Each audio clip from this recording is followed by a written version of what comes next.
Yesterday, I found out I'm in the top 3. Today, I know that I've got a massive role to play, and I'm just mentally preparing myself for that. Thank you. There's no benches. There's an advantage at hand, so I'm hoping that whatever the challenge is, it's gonna be in my favour.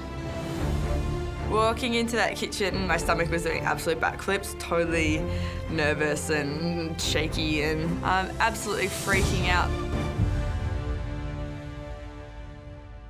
We told you yesterday that you were going to come into this kitchen and achieve things you never thought possible. For some of you, today, this will be that day.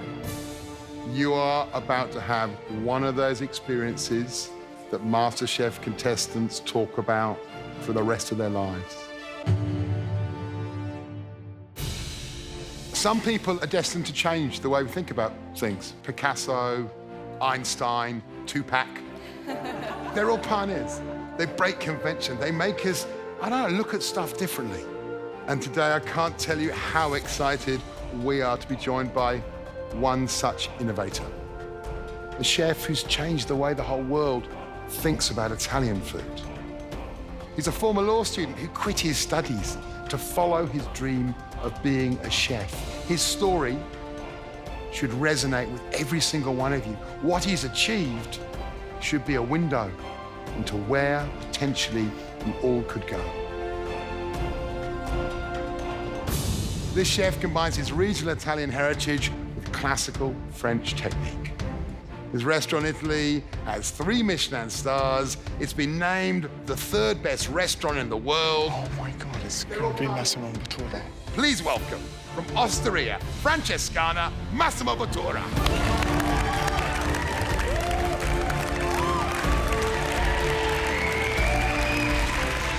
Gotta be kidding me. This is a dream come true.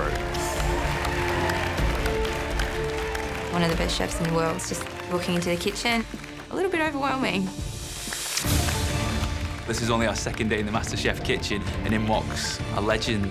Oh, the stakes have just gone through the roof. I can't believe it's actually him. Unbelievable. Can't believe I'm in the same room as him.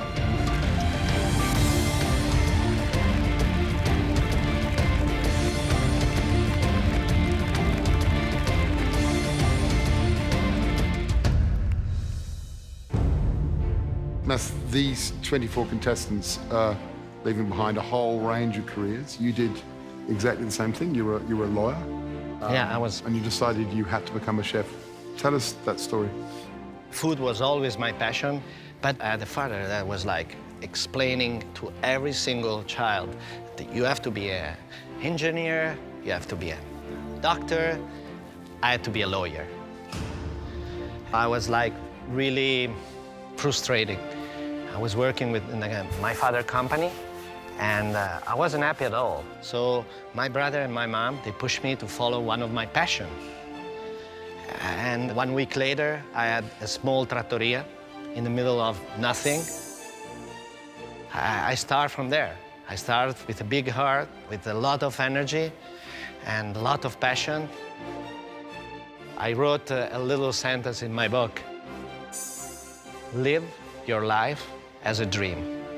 If you can dream it, you can make it. Massimo, if there was one dish for you that defines all the greatness of Italian cuisine, what would it be? Oh, it's one dish is impossible, you know. But, you know, but can be the crunchy part of the lasagna, the corner, burn corner of the lasagna is maybe the dish that defines perfectly who I am, because it's just the emotional part of the old big pan of lasagna that the grandmother usually put in the middle of the table, and everyone is fighting for that crunchy part on the top. It blows my mind how down-to-earth this legend of the cooking world is. It makes me want to impress him even more today. If you look behind me, there's 3 commercial kitchens, and there's a reason. It's a team challenge, and there's going to be 3 teams. step forward. Jessica, John, and Sarah. Yesterday we told you you're going to take a leading role, and guess what? You are, because today you're our team captains. The question is, who's going to be in your teams? It's easy. You 7, 7 in the middle, and 7 on the left. Done. Okay, captains, come and grab your aprons. I'm ready. In my head, I'm like, be positive, know what you want to say to motivate your team, and just get the job done. Today is a restaurant challenge. Each team must cook for 40 guests. Your menu must be Italian, and you must cook a main course dessert. You'll have full access to the pantry that is laden full of beautiful ingredients. You'll have 2 hours for mise en place and preparation, and then your first dish must go out. You're going to be judged on how you impress this very special guest over here, Massimo Bottura. My mind is blown that Massimo's gonna eat my food. I'm freaking out. The bad news from today's, the team that performs worst goes straight through to tomorrow's elimination.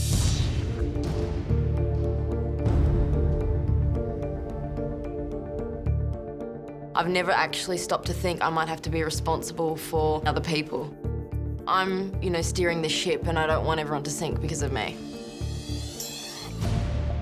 This is a restaurant challenge, and this is the toughest challenge we can set you in the MasterChef kitchen. Massimo will be at your side, on your shoulder, to inspire, to guide, and to help you with your menu. One bit of advice, Massimo. Keep it simple. Clear flavors. Otherwise, you're gonna, mess around. Your 2 hours starts now. Come on. So time starts, we get to the table, and I've got a clear idea of what we're going to do for this challenge. What I'm doing is a summer vegetable stack. To me, a summer vegetable stack is basically a lasagna. This could be my challenge. I love it, lasagna. Just to give the dish that little something extra, I decided to add that arancini ball. Yes, it's not as simple as just a lasagna, but we're cooking for the best Italian chef in the world, and I want to make sure that we impress him today. So the next dish, the basil panna cotta. I'm actually feeling very good today for the challenge. I love my team. I know that they can pull this off. Oh, wow. What I would like to do first is go around with mains. Anybody that has an awesome idea, I want to hear. Okay, I go first. Basically, carbonara with the egg, just a sous vide yolk, and plop them on top. So straight up, Marcus pipes up with this idea for a really delicious sounding kind of twist on a carbonara. It's very simple to do. I love the idea of doing carbonara or something, but it's a bit scary to do for 40 people. I think it's going to be way too hard. Look, I think you say you're scared of pasta, but I think that it'll be okay. Yeah? I think it would be okay. Trust pasta? Yeah. But they promised me that we're going to be able to get it done in this time. This is hard plating, guys. No, it's not. It's really not. We go with Marcus's idea because he's the most familiar with Massimo and the style of cooking that he does, and he's really keen to impress him today. All right, cool. Let's do it. Let's talk about desserts. I think it's really kind of cute naff Australian is tricolore. For dessert, we're doing a tricolore. So we're going to have a mascarpone ice cream, basil oil, and then a strawberry gel. So we're going to represent the colours of the Italian flag. You come to the pantry with me. Yes. Negative on the octopus. We were thinking octopus, but there's no octopus. But there's squid, so we decided to change it out for that instead. Seafood's in a nice little pile, presented really beautifully, and then you use the parsley and stuff to kind of dress it. I know I want to do a salad, but then in the fridge I also see zucchini flowers. I've got an idea for these. We can create a fish mousse and pipe them and fry them. The dish we've come up with is a seafood salad atop a parsley puree with a stuffed zucchini flower. And for dessert, we're doing a pineapple panna cotta, tomato ice cream, and caramelised figs. Sorry, what do you need doing? Can you fillet fish? Yes. To get enough seafood prepped for the salad and the zucchini flowers to feed 40 people is a big task. But if we can do it all, I know it will definitely impress Massimo.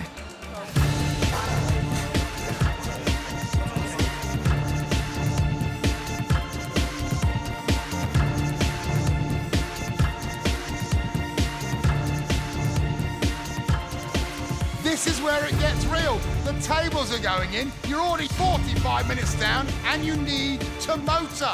Faster, faster, faster. Come on, guys.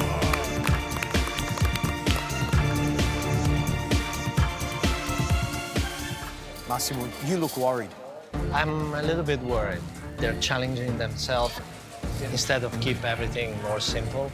Well, the green team, a seafood salad with zucchini flowers, it seems like there's a lot going on that plate. The white team, they look a little bit more in control than the green team. They're well organized, I think. He's already there with the pasta. Yep. Now, the red team's doing pasta as well. And they're making fettuccine, yep, carbonara. Are they going to be able to make enough fettuccine? I mean, it's 40 people. Oh, my God. I feel worried for them. I want to help. I want to help. We start making them pasta, and Massimo comes over, and he gives us a bit of a spiel about doing a carbonara. Carbonara for 40 people is very challenging. I just wouldn't try to do it, you know? It's too hard. It's just a suggestion, I give it to you without... We just crack on with the carbonara anyway, thinking we've got a whole team of 8 of us. How hard could it be? Yeah, you just did. I added a tiny bit of pepper. Yeah. Yeah. Look at that face. John, are you going to be done? Are you going to finish? I think we will, yes. Yeah, really? Yeah. I'm looking at that arancini. Rice has got to be cooked, then you've got to cool it down, then you've got to boil it up, then you've got to pan it, then you've got to fry it. So just in that process, I'm going, wow. How long have you got? We've got 70 minutes left. Okay. Gary's not sure about the arancini balls, but I'm confident with the team that we can get the lasagna and the arancini ball done. How you going with the prawns? Yeah, all right, love. I'm just peeling off the back there. Is that all right? Yeah, that's fine. If you can get 2 out of that, that's 2 people in 1. We're nearly an hour down and we still have a mountain of fish to prep to make this seafood salad. That's got loads of prawns in, love. All right, I need you to go so much quicker, babe. OK, I'm just hacking it up at the moment, so... There's a lot of seafood to get done in 2 hours, so I think we may be overstretching ourselves a bit here. Oh, this is mayhem. Is they still cleaning the fish? So struggling with the fish. If you have 1 element, 2 element, 3 element, 4 element, 5 element, 6, 7, it's gonna be crazy. But just cut down something that you don't have time. Okay. The guys spend all day to clean the fish. Yep. Okay. Focus, focus. All right. Massimo is concerned that we're trying to do too much. He says to Sarah, do you think maybe you've got too many things happening? This is so much more stressful than I thought it would be. Is that all we got? Yeah, I need people. Are we enough people to do another pasta thing? Guys, I want 3 people on pasta. They're still making pasta. Just concentrate on the pasta, Marcus. Oh, this is crazy. Who's got the pilot light? What's this? So that we're not all over each other. No, I'm not happy. They're not beautiful. No. Nothing average in this plate. Everyone's lagging behind. The other guys. Try to get that crisp on the outside.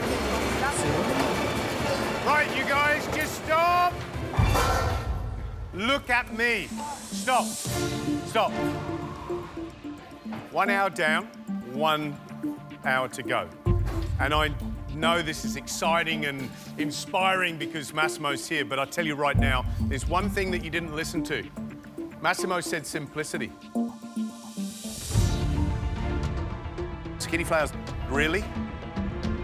Arancini, really? Carbonara, really? With 1 hour to go, you've got real decisions to make. We're all standing here going, you are never going to be ready. Tail it back if you need to. decide what is at the heart of your dish and what you'd love to feed us, including this man here. Let's go. Come on. I'm here to help. We just need this covered, with pasta. Gareth has told us that we're overcomplicating our dish and there's no time for second guessing, so I've decided to drop the arancini balls.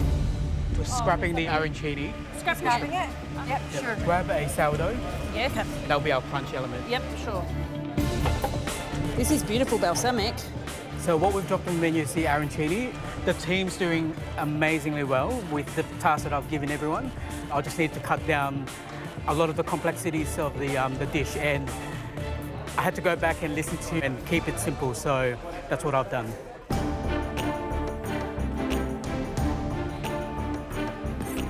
Gary's just told us to rethink our plan and just think about if we need all of these elements and to just simplify it, and I'm trying to figure out which one we don't need.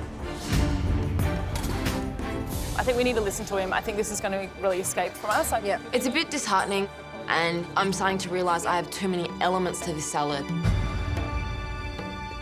We're going to have to drop the zucchini flowers. What if we do the salad and it's just the fish, squid, and then we just herb it up? We're still really under the pump. I feel confident because a lot of what we're doing is heavy in prep, but very quick to cook. The seafood needs to be quickly seared. A salad just needs to be dressed. So a lot of it's really going to come together at the end. So halfway through, it's anyone's guess. We basically need... Don't stop talking. Keep going. Yep. Gary gives us a bit of a spiel about doing a carbonara. The penny's dropped, it's triggered the fight or flight reaction, and we decide to fight. We crack on. We're just so caught up in our momentum that we don't even think to change it. This is the king of the dish. It's a simple dish. Got to get it right. Got to get it perfect. Carbonara. It should be easy enough to make. Hopefully we've got enough time. How are you guys going? We need more people. More people? I'll get on to rolling this. I'm feeling terrified. This reinforces all of the fears that I've got, but I also feel like we've committed to this dish and we just need to make it happen. Our team's gonna be ready. The white team, look at them. They look organised. Yeah. They've got a beautiful little vegetable lasagna. But also the arancini. They cut down the arancini. So the arancini's gone, which was superfluous. The idea of the leader of the white, John, he listened what we are talking. Sure. John has turned out to be our surprise leader, all right? Because he's doing a good job, isn't he? Choose the right people to do the right thing. Absolutely. And what about Sarah? What's nice is they're starting to get some stuff up, some components up. What happened to the zucchini flowers? It's gone. It's gone. Yeah. Because of your poignant advice, I reckon their main course will be ready in time. Red team, you are panicking. I feel so sorry for them. I would never, if I had to do this, choose the fettuccine, because to serve for 40 people, it's crazy. Sure. Oh my. Oh my. I love a team challenge, especially right at the start of the competition. I'm on the dessert crew today and I'm going to be doing the tomato ice cream. The colour looks good.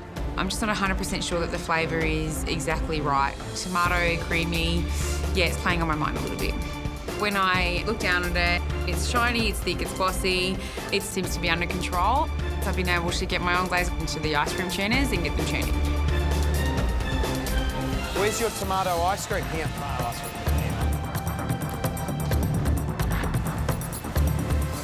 George just tried my ice cream. Spot on. Come on, guys. Teamwork makes the dream work. Let's go. Green team. And how do we prepare the basil? Okay. Basil, you blanch it in hot water and then just take it out just to wilt it. Billy and I are making the panna cotta. I think the concept of basil panna cotta probably sounds pretty weird, but once you taste it, you go, holy moly, that actually really works. It's beautiful. Filling the moulds with the panna cotta mixture, I think you'd typically want a panna cotta to set for at least a full hour. It's something that you just let it have as much time as it really needs to set without any hurry.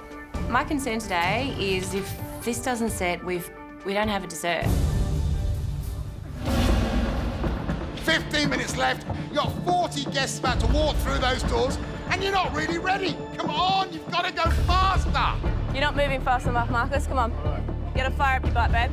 We really should be on dessert by now. What am I doing? Which setting am I going to? Both the other teams have already started and we can't get past this stupid pasta.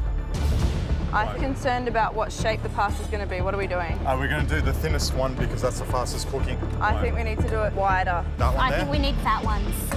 Oh, yeah, that one? Yeah. Okay, cool. The long pasta is just taking way too long, so we've decided to do a little short twisted noodle. Hopefully be able to get it out of the kitchen way faster. Jesus. How much have we got done? How far are you through? So slow. So we're just rolling it out like this and we're going to roll it. The words of Massimo are haunting me at this stage. We should have pared it back and kept it simple. I kind of get too focused on what can I cook to impress this guy. I've completely forgotten that we've got to impress 40 other people as well. This was pretty much my idea. Silly, we bit off more than we could chew. We'll get something up. I don't think it'll be the best dish, but I'm hoping dessert will save us. Right, guys, you got 10 minutes to go. That means main course is up in 10 minutes. Come on.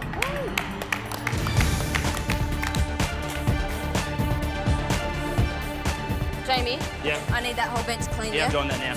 They need to be cooked. We've got squid that needs to be cooked. Fine enough? A couple more pulse, and that should be done. These are really, really, really thick. That's just a disaster.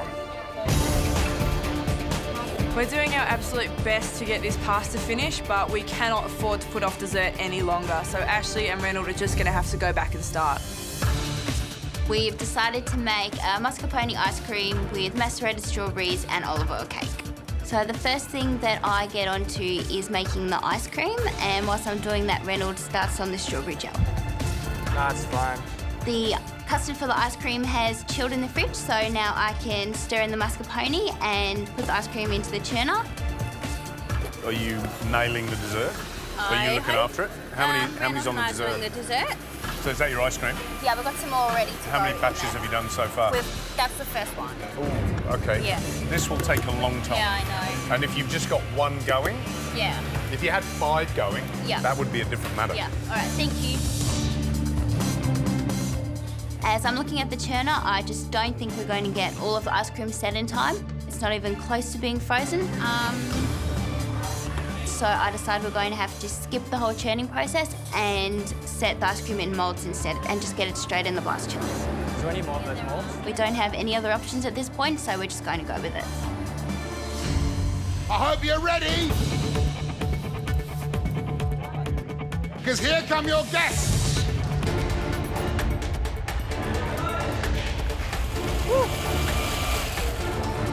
Oh, it's terrific. Yeah? Yeah.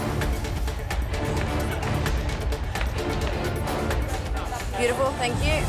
My heart is pounding so hard. This is just insane. Like, we are still prepping this seafood salad. From the moment we go, I can't afford hiccups. How's everyone feeling? Are we feeling amazing? Feeling good, feeling good. I see what looks like a cavalcade of people flood through the doors. My heart sinks. It's complete chaos in the kitchen. I've got about 6 people working on pasta, absolutely freaking out. We should never have picked carbonara to start with. 6, 8, 10, 12. We're absolutely motoring to get all this fish out for service. We're going to be pushing it to get all the fish out in time. Anna, you're going to help me plate. Yourself and James the service. I've never waited before, so here we go. First time for everything. Does everyone know what they're doing in the next 5 minutes? Yes. Let's go. Sarah. It's hectic in the kitchen during service. Nothing average goes on this plate. It's hot, it's sweaty. Sarah's up at the front, shouting for fish. If it's not perfect, don't bring it up here. I'm cooking up the fish. I'm just trying to get the skin crispy, and I'm just trying to make sure that the fish is cooked. Stephen, I need that fish now, please. Yes, coming behind. Right there. Good boy. They look nice. That's my biggest worry. There's nothing worse than undercooked fish. Thank you. Keep going. All right, guys. Don't hand out anything that's not clean. All right, let's go. You confident? Yeah. Smiles? Beautiful. Do Good your work, family. guys. First plates are going out. Well done. The service is going quickly. Once we start getting the plates out, it's travelling well. Hello, how are we all? How are you going today? My name's Rose, this is James. Thank you. Let's check that fish, Stephen. I'm worried that some of them are a bit under. A bit under. I'm worried this piece of fish is small and it's very easy to overdo, but I think this one is actually under. So I yell out to Stephen, make sure you don't give anything to me that's underdone. Should I get some of that on? Yep.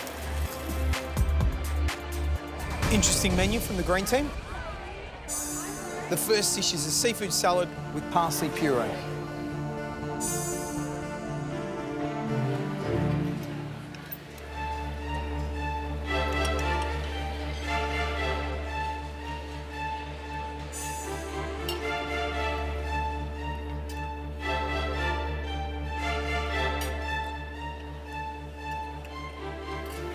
Oh, it's not cooked, is it? Oh, God. Is that raw? Yeah, it's raw in the middle. Mine too. Raw fish, it's a bit of a risk. My fish is just cooked. Lovely, fresh summer dish. Some nice char on both the prawn and also on the calamari. Fennel's such a classic combination, and it's been beautifully fine in shape. I think the dish is fresh. I think it's clean and summery. Yeah, it's all about south of Italy. The calamari was really tender, the prawn was well cooked, the fish was good, it was crispy on the outside and soft on the inside, so it was good. I love the crunchiness of the fennel, the freshness of the seafood. Yeah, it was nice. We've got a team challenge today. We've got to put up a main and a dessert for 40 people plus the judges. I don't think anybody in this room has ever taken on anything of this magnitude before, so that's a really scary task. Guys, we need to start plating this like now. We're trying to plate up nicely, but things are sliding around on the plate and we're trying to get it all out there. It's really manic. I think setting them up is too dangerous. Take those. Yep, go.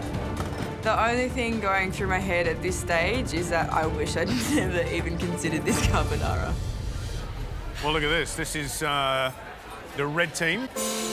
Carbonara fresh pasta with egg yolk, parmesan black pepper tuile, and prosciutto.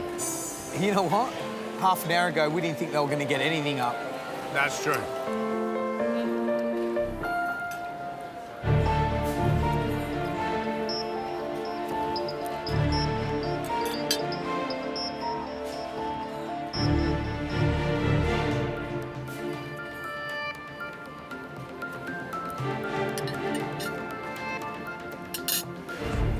Yeah, it's a fail.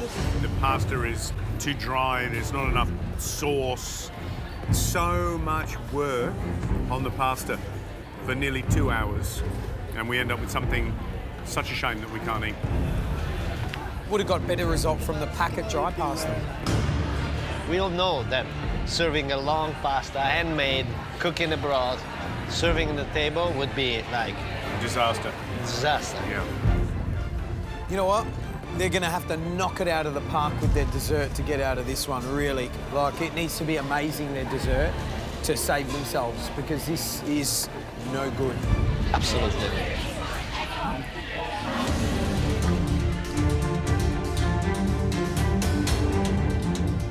I've got Andrea doing the deal. All right. I'll do the pesto and the oil. I'll finish it off. I've got the dish and it's ready to go out, and I look at it and it is quite simple. But I'm hoping that the flavours just burst in your mouth. Hi, how y'all going? There you go. Let's get the main course from the white team. Excited about this one. Looks really good. Summer vegetable lasagna with pesto. Ooh. Looks all right. Favourite bit, Massimo. Yeah, I get it. That looks great, doesn't it? Yeah. You have a whole dish in your current menu, don't you? I have one dish just based on the crunchy corner of the lasagna, just to remind the nonna, the grandmother, you know, when we were fighting over that crunchy corner. This is something that I really appreciate. They are good listeners. Yeah. You know what I like about it? It looks comfortable, appetising, and my mouth's watering because I'm looking at that bubbly top. So my expectation's high. Me too, mine too. Yeah. Mine Shall we? too. And the crunch. And the crunchy stuff. I love crunchy stuff.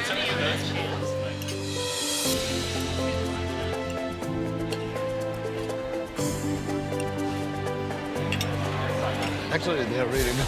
It's really good. They're really good. I'm telling you. It's delicious. It's delicious. It's delicious.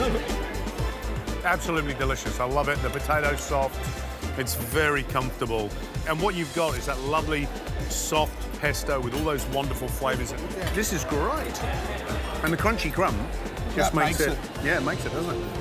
And look at Massimo. He's digging in and polishing it off. I'm having, you know, it's pleasure. It's pleasure to eat this. It's a big thumbs up for the white team. Yeah. All right, enjoy your meal. We've just served 40 vegetable stacks to our guests, and I'm very happy with the result that we've achieved. Now it's time to think about these panna cottas.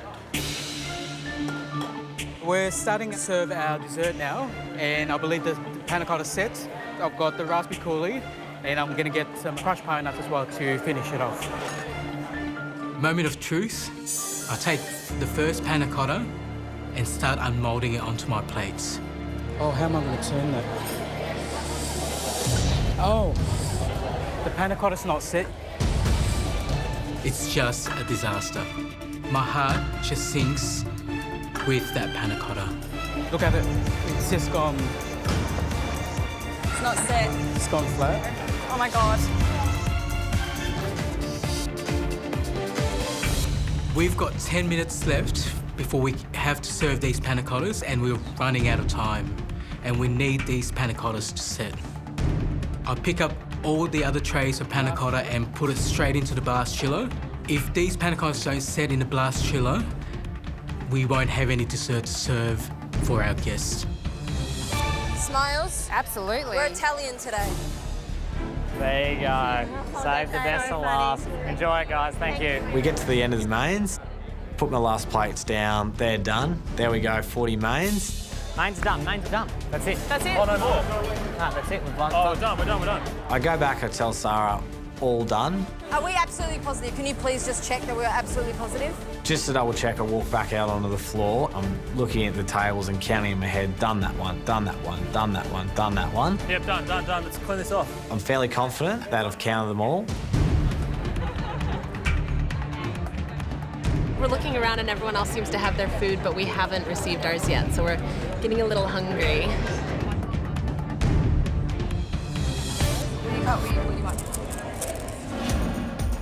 Now that we've finished serving our mains, we can finally move on to getting this strawberry mascarpone dessert out to the diners. Put Campari in the strawberry gel.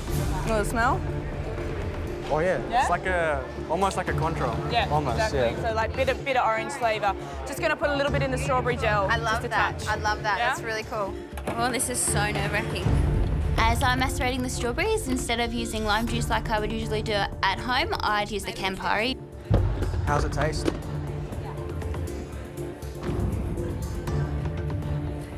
That's really bitter. How sweet is everything else? The ice cream's quite sweet. Yeah, beautiful. Maybe we should go careful with the strawberries. As we're plating up, I'm a little bit worried. Strawberries! There, the strawberries there. The strawberries have gone on the plate, but also some of the syrup from the strawberries has gone on the plate, which wasn't what I was intending when I macerated the strawberries. But in the frantic last minutes, it just got on the plate. Sorry. Lovely. Let's go. Let's get the red team's dessert in. Mascarpone ice cream, some fresh strawberries, strawberry gel, and basil oil. Massimo, yours looks absolutely beautiful. The idea's there. It's beautiful. I like the idea of the ice cream coming as a sphere. I think that looks good.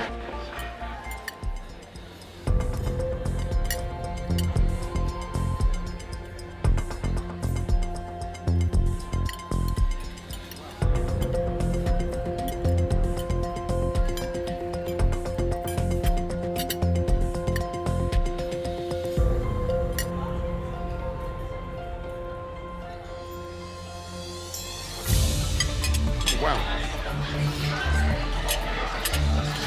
there's something wrong.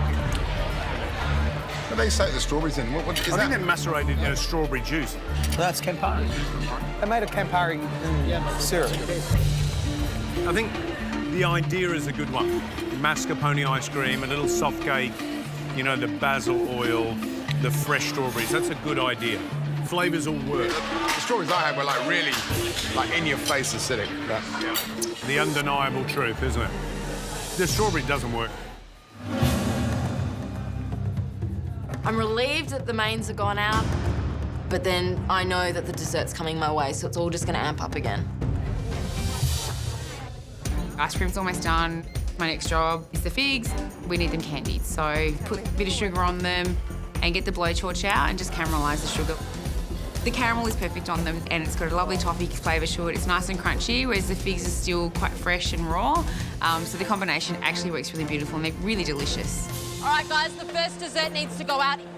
Take my ice cream out of the ice cream churners. I'm not entirely sure what's happened, but it's quite lumpy. Check the ice cream. I don't like it. Tomatoes frozen in the ice cream. This isn't going to work. So I have a bit of a think about it, and I've decided to make a tomato granita. Tomato granita is basically just tomatoes with some sugar and some ice blended up together. Yeah, it's better, isn't it? Yep. Okay. Let's not have these out longer than they have to because they're going to melt.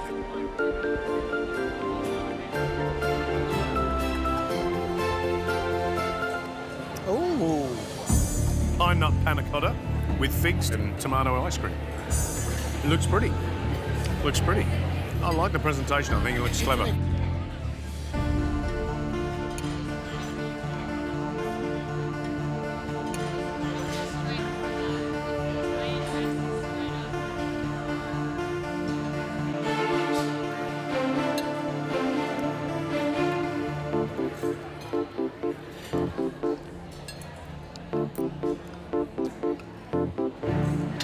I'm not satisfied on this dessert.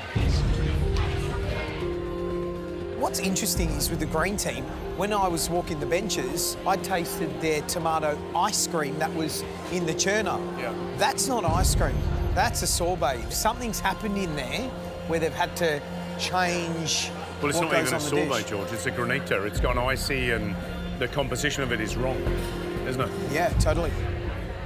The best thing on that plate is the fig. Exactly. I love Exactly. it. And I don't mind the pine nuts either. Like, if I actually dip the fig in the pine nuts, it's delicious, you know? I love the figs, Gary. I think you're right. They've prepared them beautifully. Yeah. Nice little tinge with the blowtorch. And that pine nut crumb gives it that sort of saltiness, you Yeah. know, and crunch. Let's get the white team's dessert in. So I've left the panna cotta in the blast chiller as long as I can. Fingers crossed they're set.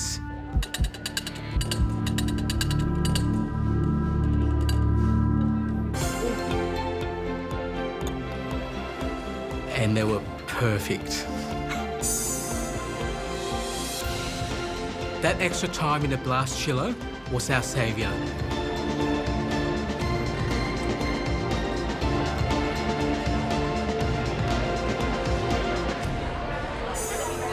Basil panna cotta with raspberry coulis.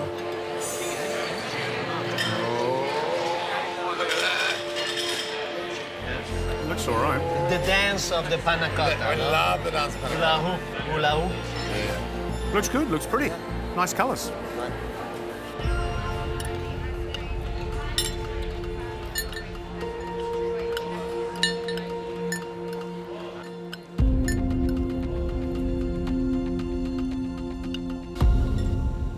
That's good. I think it's lovely. It's beautiful texture. Like, really, it's just set. It's room temperature. I can't really criticise that, to be honest. It's a lovely, subtle basil flavour, fresh acidic raspberries, and a bit of crunch at the end, and I like that. Yeah, I think it's everything that you want out of a panna cotta. Yeah. You know, I'm happy. I'm happy.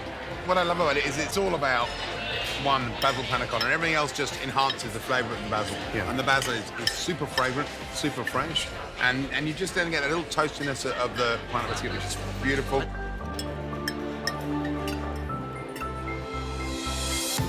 Oh, look. You see, he's done it again. Look, he's done it again. Ah, you see. Yummy. And that is a spot-on dessert. First team challenge in MasterChef Kitchen. You know, they've never worked together. It's unbelievable, yeah. This is very impressive. That's impressive.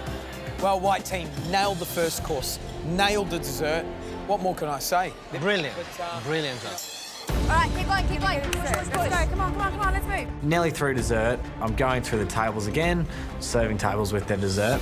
So for dessert, we've got a pine nut panna cotta. I get to the next table with 2 desserts, and the lady looks up to me and goes, James, we haven't got our mains yet. You didn't get the first course? No, we didn't. Oh, no. The first thing I think is I've just put my whole team into an elimination. It's my fault. Obviously not paying attention. Sorry, guys. Someone didn't get their first course. You're kidding me. I'm ready to just hit the roof. Didn't we finish main courses like half an hour ago? Yep. So why are we doing mains again? Because apparently 4 people didn't get their main. Who counted the plates before you started serving? We didn't. Keep going. Let's push. Counting and counting. I was counting Don't worry tables, about it, not James. people. It's happened. Hi, ladies. Hi. I can't apologise enough for what's happened. Enjoy. Thank you. Not checked, but sorry about that. Don't worry about it, James. It's okay, it happened. Oh, I'm an idiot. Idiot. I hate the feeling of being useless and putting, you know, that error onto your whole team. The worst thing is I've let my mates down.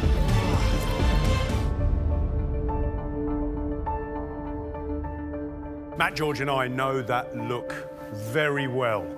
It's a little stunned, you're exhausted, you've been through the ringer. In 3 hours, you've fed 120 people with Italian food at its heart. And not only that, in front of and alongside, in a few cases, Massimo Bottura, one of the best chefs in the world. On the downside, though, today's about the team that didn't perform at its best. And the worst performing team will find themselves tomorrow in this competition's first elimination.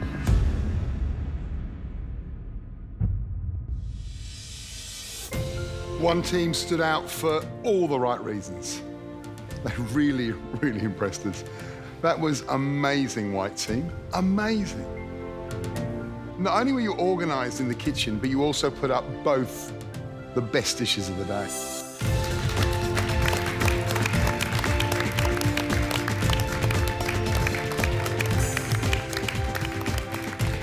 There's no words for it. It's just unbelievable. Throughout the chaos that we were going through in that cook, we managed to pull it off. I was just blown away. I was very impressed by how you were listening to our suggestions. And how about that panna cotta? Oh, the panna cotta was moving in a perfect way. Panna cotta was dancing in a plate. You know, that means a lot, you know? It's just simple and perfect. Right, green team. Your main course was a summery light dish. Great fresh combination of flavour in terms of capers, fennel, and that seafood. But not to get meals out to a table is an obvious problem. And you also served raw fish to Massimo and I. Luckily, the 2 of us were the only ones in the room that got raw fish.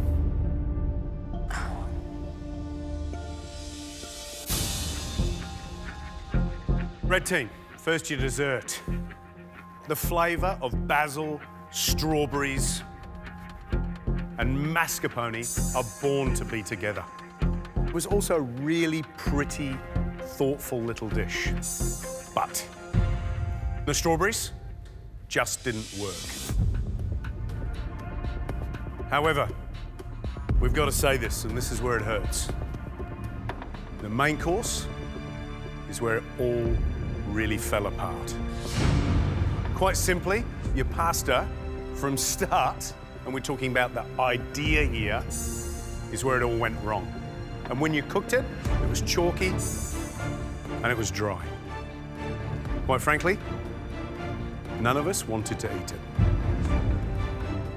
And that's why, red team, you're going through to tomorrow's elimination. Hearing the red team's name called out, I was really upset that, I led that team into elimination. I didn't follow my instincts at all, and I learned the lesson the really hard way.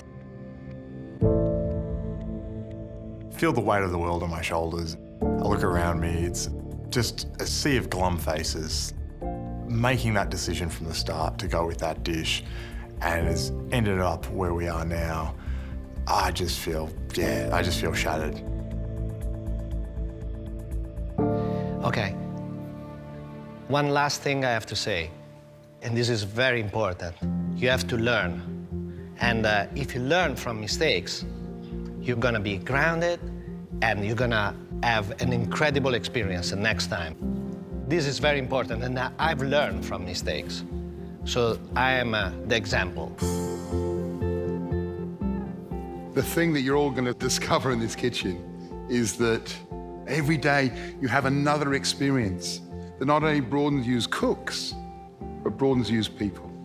So for all of you, when you're back in the house tonight, dwell on this first of many amazing experiences. And red team, dwell on how much you want to be here, how much you want to stay, and how good you're going to be tomorrow when you come back and you face the elimination. Well done. Get out of here.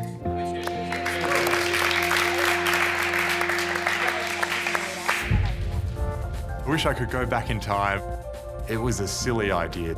Just hope my teammates can forgive me for such a stuff-up. I'm gonna shake off this today. Come elimination time, I'm gonna listen to everything my stomach tells me and what the judges tell me.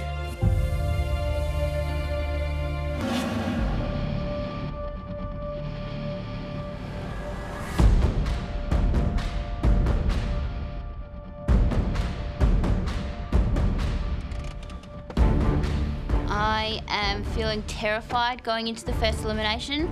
I do not want to be the first person to go home. I've just got so much more to learn and so much more to show, and I don't want to go home. Everyone knows it's going to be a tough day. I'm just going to focus on what I know and what I can achieve and make the most of the opportunities that present themselves. Going home today to me means absolute humiliation. I would feel embarrassed for myself, and I would feel like I've let my family down.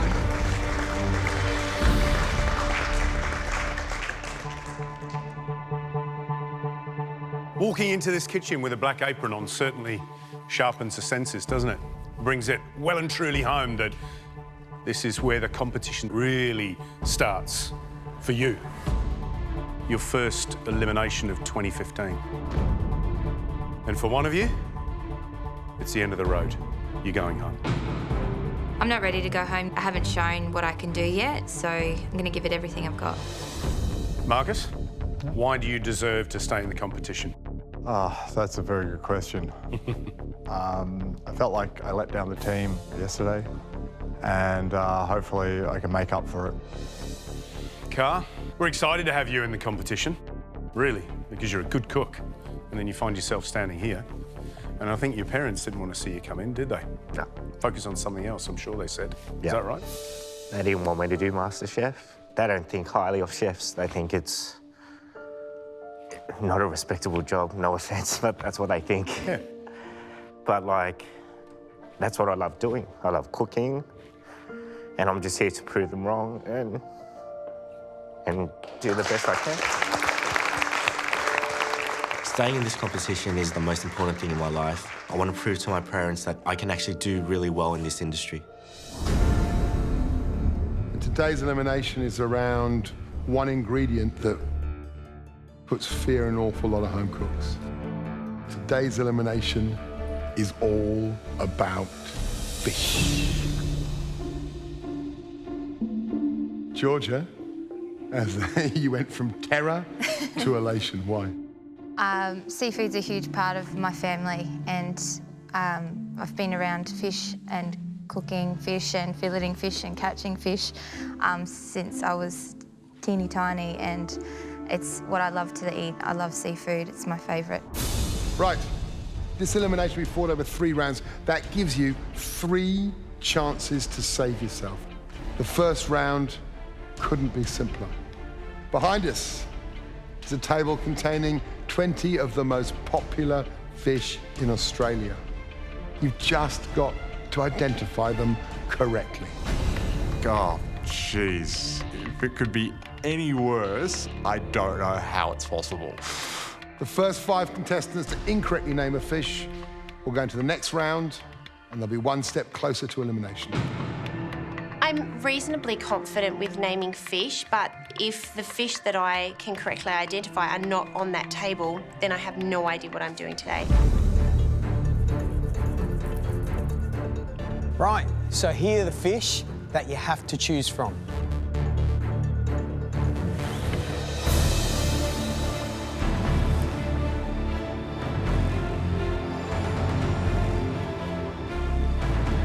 There's a few up there that I know, but there's more that I don't recognise and ones that I do.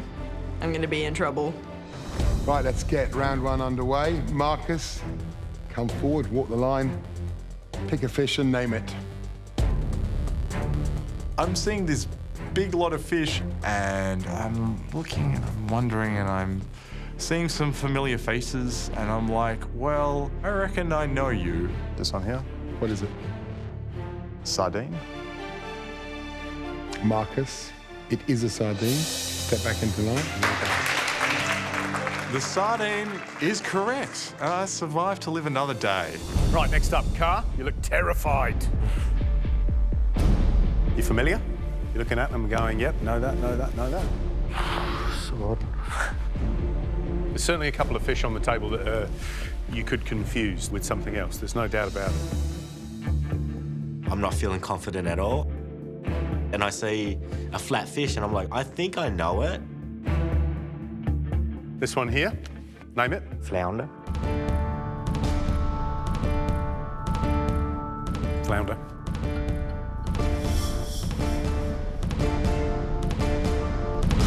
No. It's all right, Carl. You're the first into the second round of the elimination. I'm really disappointed because I am 1 step closer to being eliminated now. Georgia, come on. That's the fish you want to name? Yes, please. Confident? Yeah. Like that. What is it? It's a flathead. Of course it is. Well done. Thank you. Christina, your turn to name a fish. So this fish here? It's a snapper. That is a snapper. Well done. All right, Jessica, this big fella here. Yeah, What is it? that's a red emperor. Bang on. Absolutely right. Well done. Ashley, you're next. I'm going to go with that one, and I think it's a garfish. Ashley, congratulations. It is. Reynolds, your turn. I'm looking at the fish, and it's really confusing. I don't really recognise some of these. This way. Tell us what it is. Rainbow trout. There are a lot of trouts, aren't they? Brook trout, brown trout, rainbow trout. This one is a rainbow. Amy, up you come. There's a lot of correctly named fish, and a lot of fish are leaving the table, leaving me with not much choice. I'm just putting it out there, when we put all these fish up, there were 2 that I was a little bit unsure of. And they're still there. I'm gonna go with this one. What is it? It is a salmon. You're right. Right, that's 1 round done. Back to Marcus, aren't we? I'm looking at this big lineup of fish, and I think I've eaten at least one of you once. Which one you are, I don't know. I'm going to try this one. King George whiting.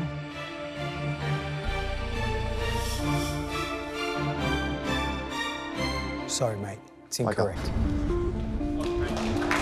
Well, that's pretty disappointing. Round 2, definitely the last place I want to be. Georgia. What is it? King George Whiting. Well done, Georgia. You're correct. Right, Christina. Pick this one. Okay, tell me what it is. It's a blue eye. You're right. Right, guys, pressure's on now. There's only 11 fish left. Jessica, you're next. It's definitely starting to get harder. The fish that I know are definitely dwindling. What is it, Jessica? Ocean trout.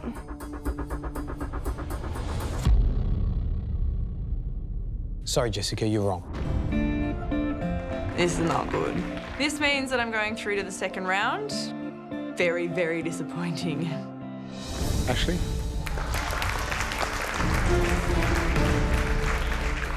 I'm starting to feel pretty flustered. There's quite a few less than the last time, and there's definitely not many there that I know.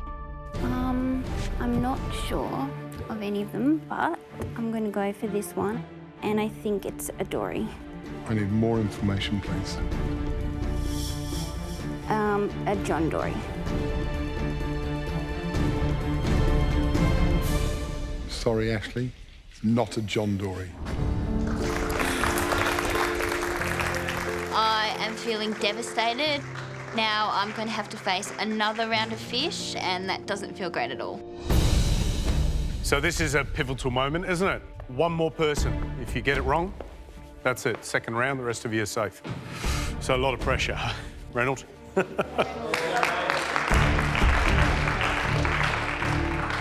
just thinking, okay, this is it. There's got to be a fish that I know. I really don't want to go into round 2. I've got to get this name right.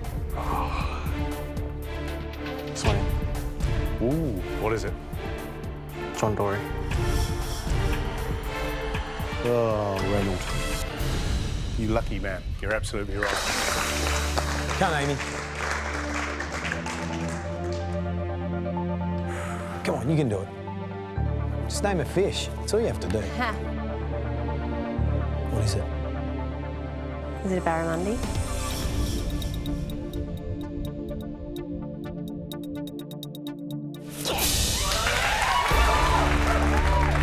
Well, 9 fish and 1 spot that you don't want. Georgia. I'm definitely starting to feel the pressure now, but I still have faith in myself that I can correctly identify another fish. My gut says this one, so I'm going to go with this one. Okay. 2 people already gone over this. What is this fish? It's a soulfish.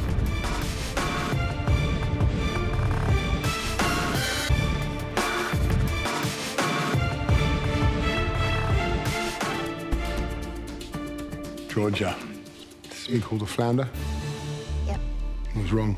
Yes. Been called a John Dory? Yes. That was wrong. Yes. You called it a soulfish. Yes. I'm sorry to say that's wrong too. Oh, crap.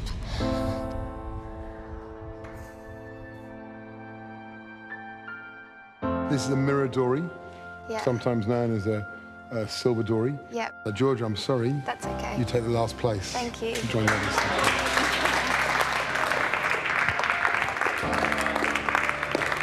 I should have gone with the other one. Christina, Reynolds, Amy, congratulations. You're safe. Get up to the balcony. I can't believe I survived. I'm really happy, I'm stoked, and it's just absolute relief. This next round is all about technique. Under your bench, you will find a snapper, a fish prized for the delicacy of its flesh. Flesh can also be badly damaged by clumsy handling and by poor filleting skills. And that's what you're going to do in the next round. Fillet that fish. Growing up in the Bayside suburbs of Brisbane, fishing is a huge part of my childhood, and my dad's taught me how to fillet a fish perfectly. I've done it hundreds of times. I just really want to make him proud today. It's also going to be a really fast round. You have 4 minutes to present us with 2 perfect fillets, pin-boned and all. I'm terrified. It's not a lot of time. I don't think there's any chance I'm going to be able to do this in 4 minutes. The 2 contestants with the best fillets are safe. The rest of you will go into that 3rd and final round. And from there, one of you is going home. I'm not confident filleting fish. I've seen heaps of people do it, but yeah, I'm not 100% confident about it. It's very simple.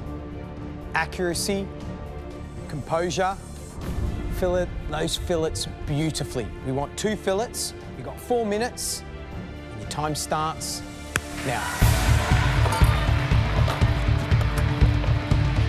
I am not so confident about this. I've seen videos about this, but it's one thing looking at a video and it's another thing trying to achieve it in reality. Come on, guys.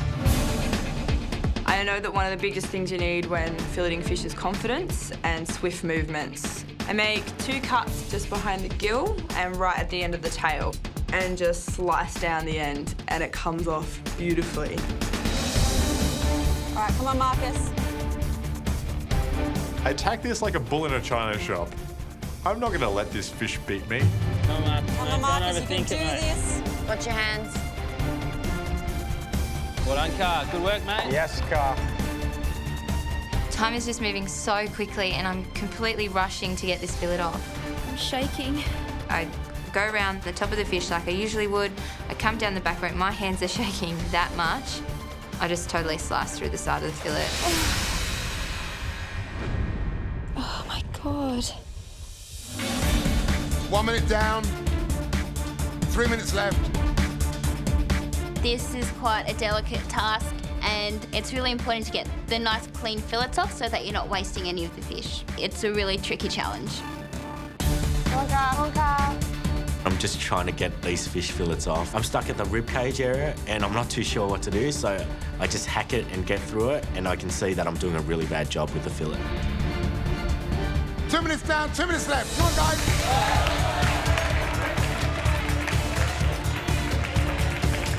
I've got 2 fillets, one looks horrendous, one looks really average, but if I make sure there's no bones, that might be my saving grace today.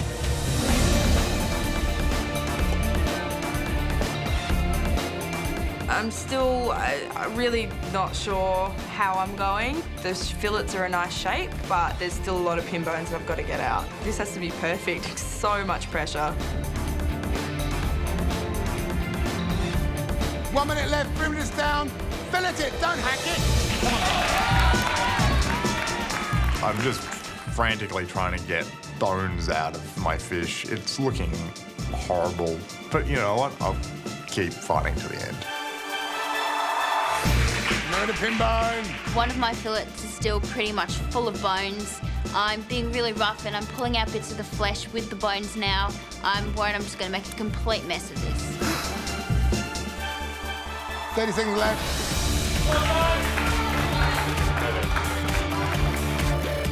As I'm hacking at this fish, I could hear my dad over my shoulder saying, "What are you doing? Use this, don't do that." I'm really struggling at this point. Come on, Marcus, nearly there. 10 seconds left. 9, 8, 7, 6, 5, 4, 3, 2, 1. That's it. Ah, knife down, pincers down. Time's up. I am not sure about my fillets. I don't think I could have done any better, but who knows what everybody else has done. I don't know who's looking more worried. Let's start with Car. Bring your fish forward. Let's have a look. I'm really nervous. I don't want to go into the 3rd round, another step to elimination. Gee, you all had a bit more trouble than we thought you'd have. Car? Yeah, 4 minutes. It's not a lot of time. No, it's not. It's quick, isn't it? It's quick. But, you know, you've got the fillets off, so that's one thing. But you've, as George is pointing out, you've smashed the flesh. And that's the problem with a snapper. It's got very delicate flesh. So if you tried to cook that, that'd just fall apart. You know, Carl, with this competition, it's often about when everyone else has done as much as what you've done. Thank you, Carl. Ashley, you're next. I'm feeling pretty flat. I know that my fillets are still full of bones, and I'm pretty sure that's going to be enough to send me through the next round of elimination. Obviously, there's some marks in there Yeah. where you've pressed a bit too hard with your fingers, but it's good that you've left the shape of the fish, which is important, but you've left bones in it. Yeah. Thank you. Georgia.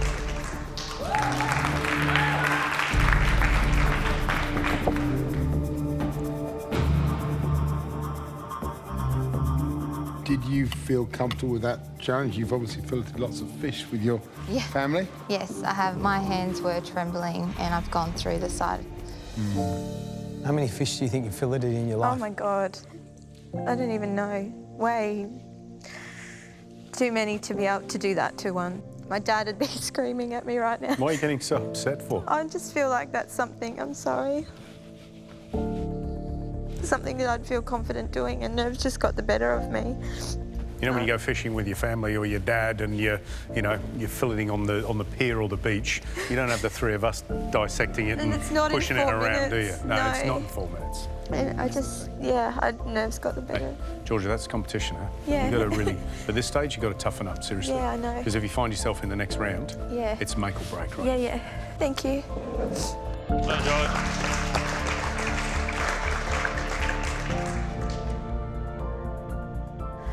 Suck it up. Jessica, you're next.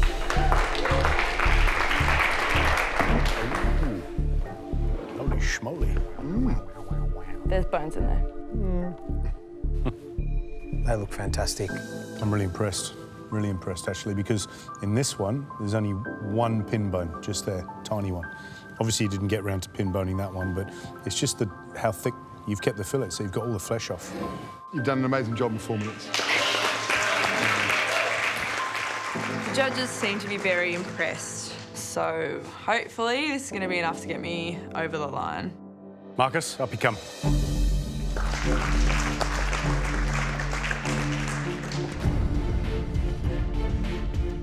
You had some trouble, didn't you? A lot of trouble. You look down the line. You going through to the next round, potentially facing elimination. I think you might be right. That's absolutely fair. So I'm thinking about the next round and what could be next. If I call your name, you're through to the third and final round of the first elimination. Marcus.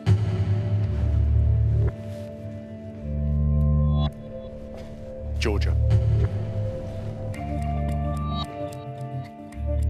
And the third person is Car. It sucks. No one wants to be there. No one wants to be the first one out, so I've got to push through. Well done, Ashley. Well done, Jessica. Saved yourself. So, girls, up you go to the balcony. Well done. I am so relieved. I don't know if I could have faced going through another round on a fish challenge, and it's just the best feeling. Car, Marcus, Georgia, this is it. This is your last chance to stay in this competition, to save yourself, to prove to yourself first and foremost, and us, that you can cook. If I'm the first person eliminated from a fish challenge, I'll never be able to look at my dad in the eye ever again. I'm just really hoping that I can redeem myself. You have 45 minutes to cook a magnificent dish from these beautiful ingredients, including that fish. 45 minutes is not a great deal of time. I'm going to have to cook simply, which is something that I don't generally do. But you know what? I'm giving it a red hot go. This is it, guys. First elimination, make or break time. You have 45 minutes and your time starts now. We have 45 minutes. It's really not that much time. So I choose the flathead. It's a fish that I've been eating since I was a little kid. Everything's riding on this. This is my last chance and I cannot stuff this up. I think this is Barra. Looking at the pantry, there's hundreds of dishes that go through my mind, but I choose the tuna because it's already filleted and I know it's really easy to cook. Looking at all this fish, don't have much time to waste. I decide, pick up the flathead, just gonna batter and fry it. It's gonna be as simple as possible. All right, come on, Marcus.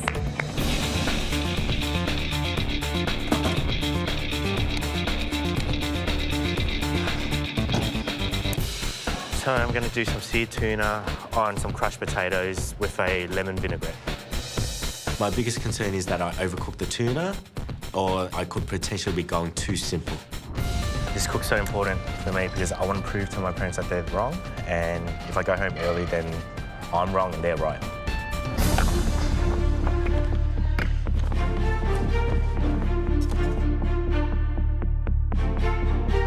I'm going to do a pan-fried flathead with a potato puree and a salsa verde. Flathead's something my family and I absolutely love. We love to catch it and eat it, so hopefully the judges like it today. I'm really trying to show who I am today. I've just got to make sure that this dish is perfect. This is my last chance, and I'm going to give this everything I've got. To be the first to be eliminated, that'd be the worst. No one wants to be that guy. So today I'm going towards simplicity. It's the Friday night classic, fish and chips. All right, Marcus, you good? Very nervous. What's the dish? Battered chips and tartare. Love that. Yeah. Fish and chips sounds easy, but it's risky, right? Because if the batter, you don't test it, comes out and it's soggy, disaster. Yeah, so right. fish and chips, it's got to be crispy all round. Yeah, right. So that's the thing you got to work towards. Okay, yeah. All right? All right. Because there's too many things that can go wrong on this. When it comes to cooking, I don't do simple. I'm an industrial designer. When I make a dish at home, I research it and develop a dish for months. I love my processors and techie toys a little too much. As a creative, that's what I do. Cooking this simply is a bit of a risk for me, but I think I should be able to pull off a really simple and delicious dish. Car, what's the dish? I'm going to do a seared tuna with crushed potatoes with a lemon vinaigrette. Hey, that sounds all right, doesn't it? Smart. Don't have to fillet the fish, that's do you? yum. Yeah. That can look really pretty. I mean, it can look bistro and just, you know, with the potato in the bowl, but it could look really pretty. Risk is, though, tuna, overcook that. Promise you I won't overcook it. It's like cardboard, right? Yeah. Love promises. You Carl. promised me. I promise you. So I've eaten this tuna a lot before, but I've actually never cooked with it. So I'm a bit worried, but I have time to think about it. Here we go. No, you're doing all right now, aren't you? Are you? Yeah, I'm okay. See, bit the flathead, that's Yeah. classic Australian. It And is. you've done a good job. That looks good. Yeah, it Thank really you. does. I'm going to do a salsa verde and a potato puree with just a pan-seared flathead. Yeah. That's how we eat it in our family. We flour it, we cook it in butter. Yeah. MasterChef kitchen, what can you do that's going to make bring the it. difference? Okay, That's what you have to think about, right? I'm really trying to show who I am today with this dish, but it's at the back of my mind that I might have kept it too simple, and I start to panic. Timing is everything when you're cooking fish, and you got 30 minutes left. 30 minutes left.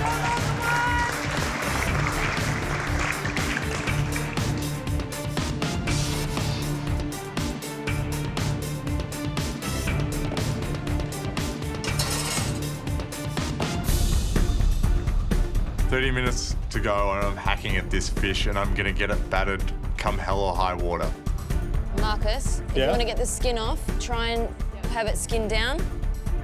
I'm just trying to get rid of the ribs. I'm spending a lot of time on the fish and I'm probably working it a bit too much just because I want to make sure that there's no bones in them. Keep your knife flat, yeah? So you don't take too much of the flesh off. And watch your hands, for God's sake. I've got my potatoes on, and now it's time to the vinaigrette.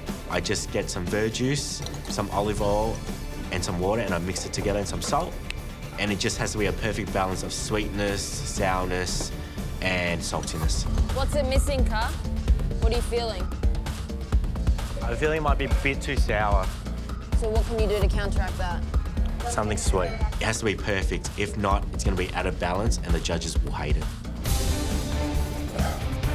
I've got fillets off my fish. I've got the potatoes that are cooked sitting inside the food processor. I've decided to make my mash in the blender. It's the quickest thing to do right now in the time that we have. You're making mash in a blender. I was going to try. Does it work? I have done it before. Okay. Oh, Does it go gluey? Pardon? Does it go gluey? It can do, yeah. I need to come up with an alternative to make sure that my mash isn't gluey, and I'm kind of freaking out. Think, Georgia, think. Marcus, Car, Georgia, you are cooking for your place in this competition. 20 minutes to go. Come on. Let's go. Come on.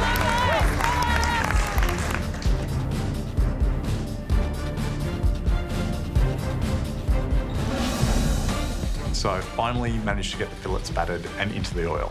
And quite frankly, I'm just in a kerfuffle. Oh, what am I doing? Think. I decided to drop the chips and make some very thin discs with potatoes. Wouldn't be fish and chips, but it will be something. So to make these discs, I'm going to use a mandolin. If they're thin enough, they should cook quickly. Careful. Watch your fingers. I can't watch it. I can't watch it. So I'm frantically mandolin, and I'm distracted by something for an instant. Oh. And I've torn my fingernail clean off. Yes. Guys. So I'm thinking at this point, am I actually going to get anything up on the plate? Love to puke, love. Yeah, that'd be great. All right, Andy's back. Come on, Marcus. You can do it. Don't give up. You got it, buddy. Turn your gas on, Marcus. So, at this point, there's no tartare, there's no chips with fish and chips. If I'm one hand down, that's fine. Even if it's my dominant one, I'm still going to keep cracking on. Don't give up, Marcus. Don't give up.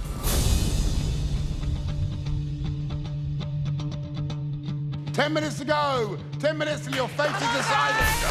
Come on, guys.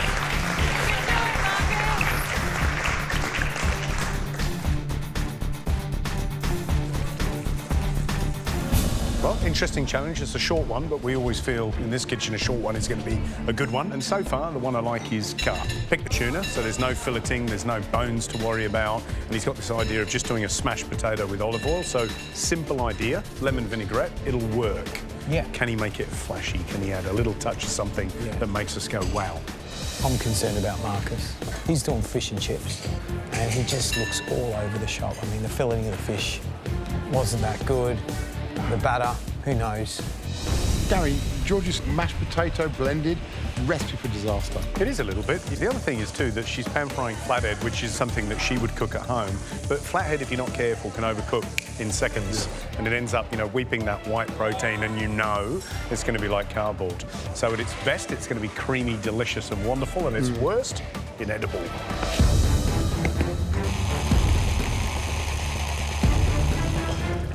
So my potatoes are pretty much done. I just need to crush them and then just sear off the tuna. Just get some colour on the outside and it's done. I'm really terrified cooking that piece of tuna because it has to be perfect. It's my future. It's either me staying in the competition or me being eliminated. Come on, Car. You can do it, matey. After Gary has seen the way that I was going to make the potatoes using the blender, I've decided to make a puree instead using a ricer. Make it nice and smooth, and hopefully it'll be good. I'm worried that the dish isn't complex enough and that it'll send me home, but I'm just trying to stick to what I know, what I've been taught, what I'd love to eat, and hopefully it'll get me through today. I've got 3 simple elements. Each of them has to be perfect. I really need to focus, stay calm, and make sure I put up a good dish today. I'm frantic at this point. I'm just hoping against hope that if I can get something up, I might have a chance of actually pulling this off. Marcus, don't forget about your fish. What are you looking for, colour, or how do you know it's done? Colour. Marcus's dish is good. He had really good ideas. He wants to keep it really simple. Fish and chips, basics, but it seems like that's also slipping away from him now. His fish is looking really crispy and delicious, but there's not a lot else happening. The pressure is well and truly building. 5 minutes to go. Come on!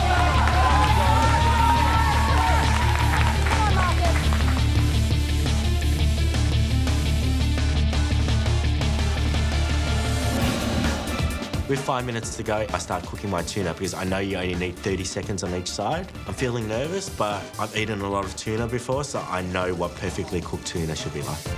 Flip. Flip it. Salsa verde's done, puree's done, so going well, I think. Fingers crossed. I just really need to make sure that I don't overcook the flathead. I can't afford any mistakes today. All the balls are up in the air at this point, and I just need to keep juggling them. Come on, Marcus, keep pushing. You're almost there. I get the fish out of the deep fryer, and it's crispy. That's great, but unfortunately, they're stuck to the basket. Like a madman, I'm trying to get this fish out, and I am damned if I'm going to let this fish beat me. Oh, Marcus, what's happened? It's just got stuck to the bottom. So you've dropped the fish and it's soaked to the bottom. Yeah. The hot batter is set around the wire at the bottom. Yeah, unfortunately. So the fish is out, but the batter's just a little bit doughy. It's not so crispy. So I think, well, chuck it back in the deep fryer. The concern is that it might overdo the fish, but I really need it crispy, so it's a risk I'm willing to take.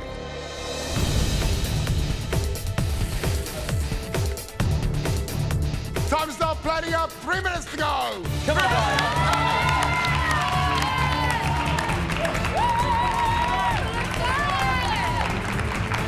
Keep pushing, Marcus. Where's he going? Tuna looks beautiful, Car. Gorgeous car. I'm worried about Car because I think his tuna's looking really good, but I'm a bit worried how he's going to plate up because at this point, presentation is just as important as the actual dish. You know what? It's like a clock. I Okay. make it look just like food, Okay, natural. yeah. The clock's up there. I don't need a clock Yeah, sure. on the plate. So I've got 2 minutes to go, and George comes in and he's hating how I'm plating the dish. So I panic and I run and I just try to get another plate. Come on, come on, come on. So at this rate, I'm possibly facing elimination and leaving this competition. And I'm just really worried.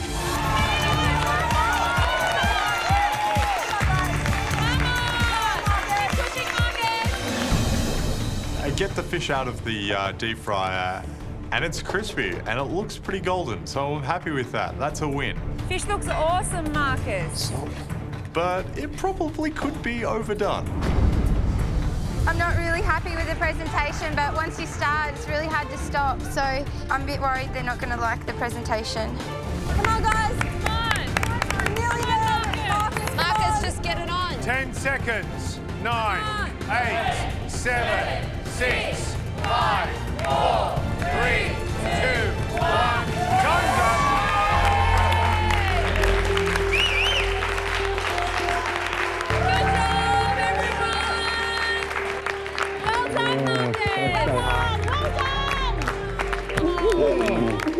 Time's up, and I'm absolutely exhausted. I've barely got fingers left to count, but I've got something that resembles a meal.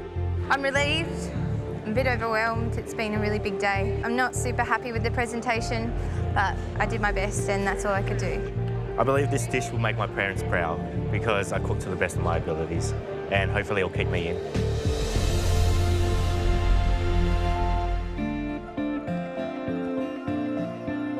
Good luck, Car. Good luck, mate. Feeling immense pressure because I've got to prove that I can actually do well in this industry and to prove to my parents that I can actually be a good chef. So that dish holds my future. So, Carl, what have you cooked? So seared tuna on a bed of crushed potatoes with a vinaigrette. Okay. You pleased with the dish? I'm a bit scared that it might be too simple. Yeah, that's what I'm scared of. You know, the that it funny might thing be is, too simple. when you started cooking, right, and I'm going to be straight up and honest with you, I thought, what a great idea. And then I was looking at Marcus struggling with his batter and thinking, I know the result of this. And now you've put the dish up. I don't know. That's the truth. Fingers crossed. Thanks, Carl. Thanks, guys. Look, I mean, we know that it lacks that slight little bit of, you know, gloss, shine. And he's trying to present it prettily. Yeah. You know, in Carl's terms, you know. He's got a lot to learn, let's be honest. The tuna was the easy way to go. You know, taking fillets off. We want to see technique as well, don't we? That's the smart way to go, I reckon. Smart, smart, but you know what? At this stage of the competition, stand out from the pack. Yeah. Show us what you can do.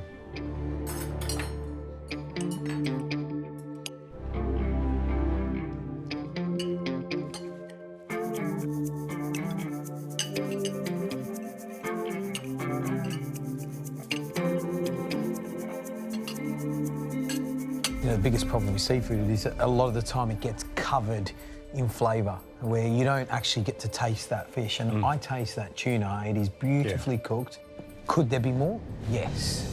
And when I say more, I mean, I'm getting this sort of one-dimensional flavour, which is nice, and I'm not complaining, but it's that little bit more. No, I agree. I think what he's done well is champion the tuna. There's no doubt about it.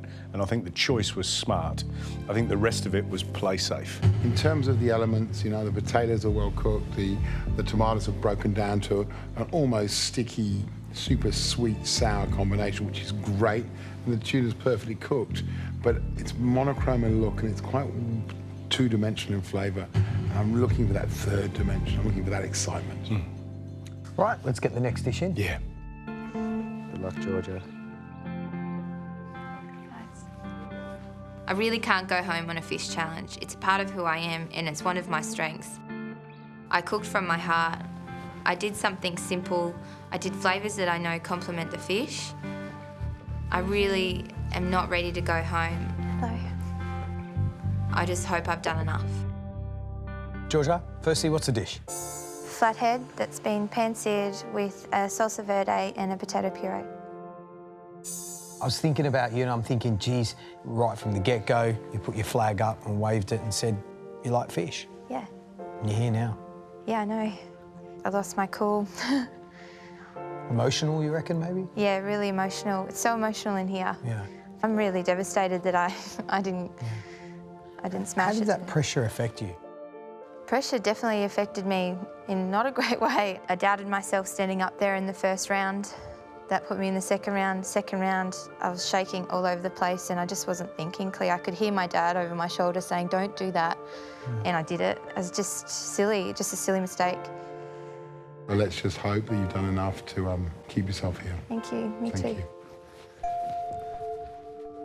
The one concern I have, and I reckon it's a really tasty dish, especially with that amount of salsa verde around it, is that fish looks overcooked. It's more than I'd cook it. Yes. Let's be honest. Yes. It's very delicate flathead.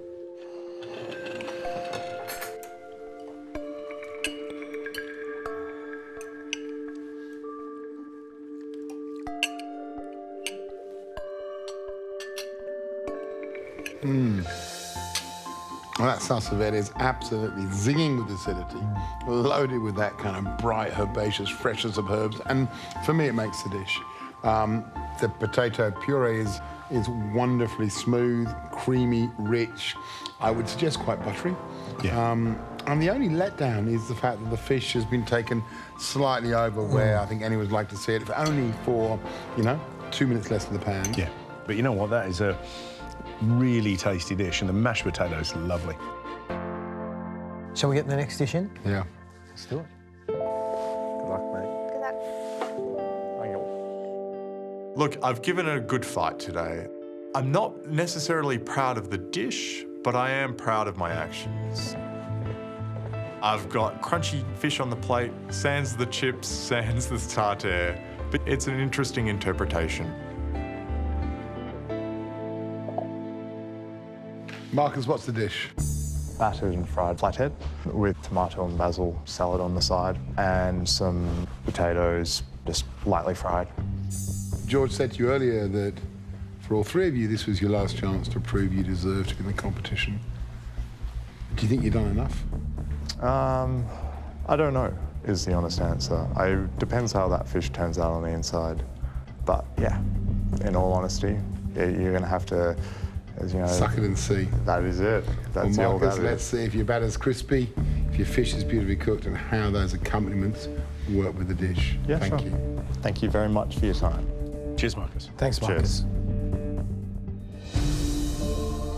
You know, the shame of this whole thing is that he just didn't adapt. He just kept persisting and trying to do fish and chips. How's it looking there, George? Yeah, it's cooked. We're looking for three things. We're looking for good accompaniments, well-cooked fish and crunchy batter. He's certainly got the crunchy batter. He has got the crunchy batter.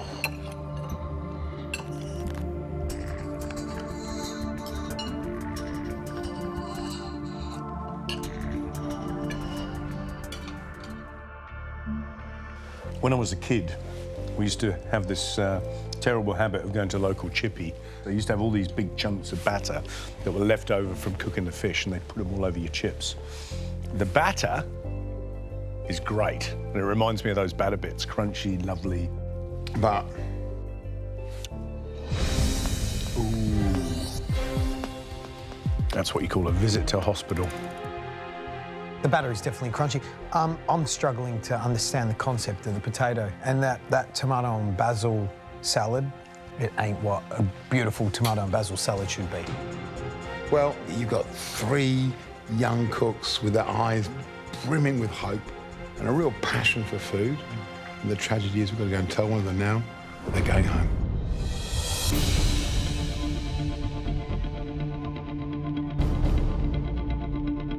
Big day today. Your first elimination of 2015. And these kind of things test your resolve, your resilience, your cooking skills, your knowledge, your creativity. Georgia, Marcus Carr, the pressure really got to you. Certainly in round 1, then round 2, and in round 3, you all stumbled. My heart's beating out of my chest, and I really don't know at this point how I've gone. I could be going home. There was, however, one dish with 1 too many negatives. I'm worried that my dish might have been too simple and that I'll be going home. One dish that will send the first contestant home in 2015.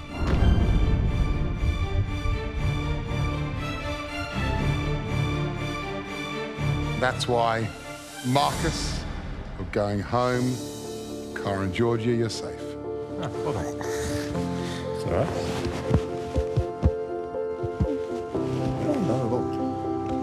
That's all good. I didn't bleed on the dish. That's all that counts. Now, this has hopefully given you an idea. Hopefully, I either gone, you know what? I want to get into this industry. Yeah, yeah. And if you do, there's only one thing from us we'll give you in terms of a tip. It takes one thing to become successful in this industry. Hard work. Correct, yeah. That's it. Yeah. You do that, you become successful, and you'll love it. Fantastic. Marcus, hugs? Yes, get in here. Yeah, everybody. Oh, wow. This wild ride's come to an end. I think it's a fantastic place to be and an incredible experience. I've met some fantastic people and Massimo Bottura. That's pretty damn cool. If I take anything away with me, it's to cook simply. Like, I think I'm just gonna hang out with my mum and learn all her recipes because realistically, that's what cooking's all about, bringing people together with simple food. It doesn't need to be fancy, it just needs to be tasty.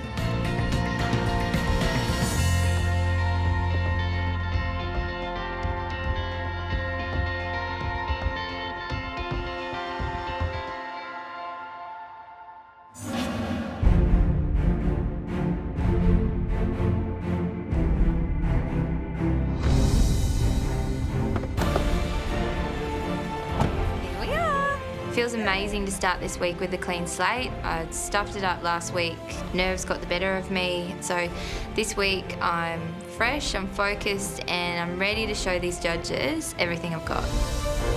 Walking into the MasterChef kitchen, I'm really hoping to impress the judges as I did at the judges audition. Ready to do some cooking? Yeah, man. Today, I want to do better. I know I can do better, and I will do better. The competition's well and truly started. Every time I'm up in that kitchen, I'm gonna fight because I was top 3 last week. I need to do that, if not better, this week. I'm never gonna go in there and do a half-assed job, ever.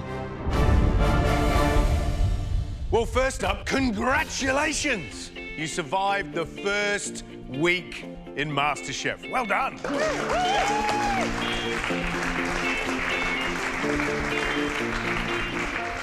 So, Andrea, where are you? You're not feeling too well? No, not feeling great. Well, you know what that means. You're going to have to sit out and be in tomorrow's pressure test. That's in accordance with the MasterChef rules. Thank you. Well, you don't need to be a genius to work out today is a mystery box challenge. But the question is, will you be a genius when you see those ingredients? Will you play it safe, or will you go out on a limb and blow us away? I just love some spices to be under that mystery box. We haven't had anything yet. Some rosemary, some garlic, some thyme, some red wine, and a nice piece of beef. You ready to find out what you got? Yes. Yeah. I try to keep an open mind with the mystery box challenge. Having said that, if there's something sweet under there, I'll be really happy because I'm hoping to cook a dessert. You can lift the lids now.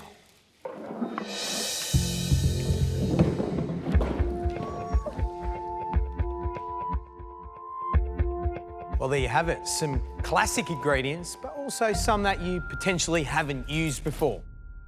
Chicken breast, coriander, popping corn, blue swimmer crab, asparagus, blood orange, coconut. Anyone know what the dried flower is? Chamomile. Excellent. Anyone cooked with chamomile before? Yeah? It's very good for your tummy. Georgia? Yes. What have you cooked with chamomile? I could be giving some ideas away, but... Well, then don't. Okay. No excuses today, really. There's lots of opportunity to really blow the three of us away with something delicious, something yummy, and obviously something really interesting. In this moment, nothing is coming to mind. All I'm thinking about is crab, coriander, crab, coriander, crab, coriander. I just cannot get crab and coriander out of my head. I'm like, come on, sorry, think. Nah, completely blank. This is the fridge on a Tuesday night. You open the fridge, you shake it, you see what falls out, and you go, I'll use that, I'll use that, I'll use that. There's dinner. Some of you will become masters of this style of cooking, mystery box invention test. Some of you will stumble because you don't have the ability to quickly decide what you want to make and what flavors are going to go together. The rules are simple. You have 75 minutes to make us a dish that is absolutely delicious, featuring at least one of those ingredients. You also, under your bench, have a pantry of staples. We're only going to taste the 5 most appealing dishes, so playing it safe will not get you tasted. Simple. The contestant that cooks the best dish gets a great power. In the next round, the invention test. Right? Got it? Yeah! Good, let's cook. Time starts now.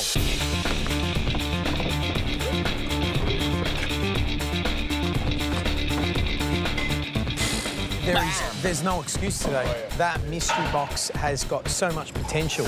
You can do so much stuff. Straight off the cuff, I'm thinking coconut.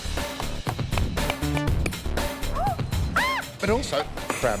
You know, you can make a crab custard, or you can make a crab tart. You can make a bread. How good would a crab tart be? You know what, but also that chamomile, I don't want to dismiss that either, because I love that, and you can make a lovely tea with it. I'm glad you like chamomile. I can't stand the stuff. It reminds me of my granny's wardrobe. Oh, but I think if you get it right, it tastes of hay. Agreed. I think that there's that lovely... Or smoke with it.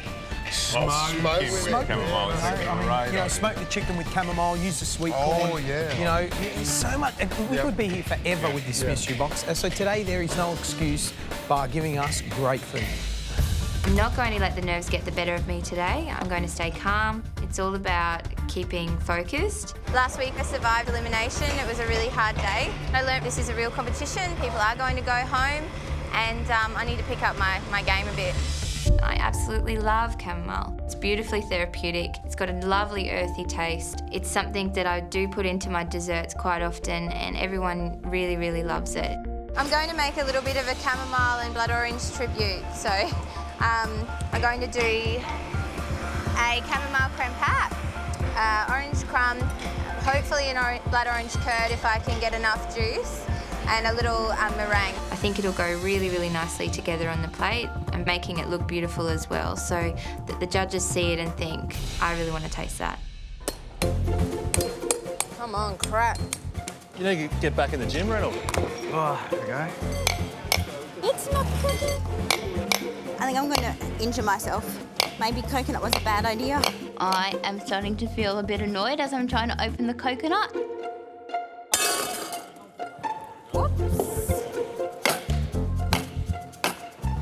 Either hold it and use the heavy part of the knife. Yeah, or get a hammer. There it goes. I can hear it. I can hear it. It's exciting when you do. Is that the first time you've ever smashed a coconut Oh, up? no, or? I've done it, but I usually just like chuck it on the ground. Right. So, dish, what is it? I don't know what the dish is. A rolled chicken breast with coriander. Cool. Little Valentine, little roll. Yeah.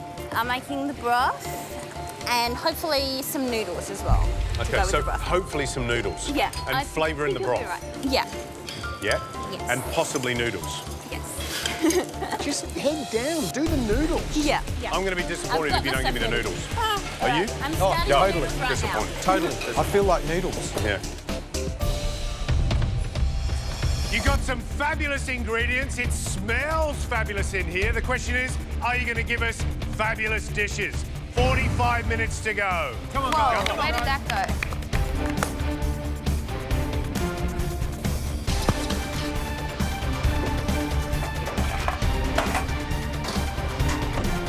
Come on, guys. Nice bit of encouragement there, Stephen. Yeah, you know. Love it. Yeah, God knows I need it. So you smashed it the last time you did a mystery box. You're going to continue? I don't think I'm going to do a performance like I did last time. When No? I opened up the box, I went completely blank. Right, but were you one of the 3 best dishes in the last mystery box? Yes. So, Yeah, so got away from me a little what bit. are you going to make? I'm going to make a Thai kind of inspired coconut curry with crabs.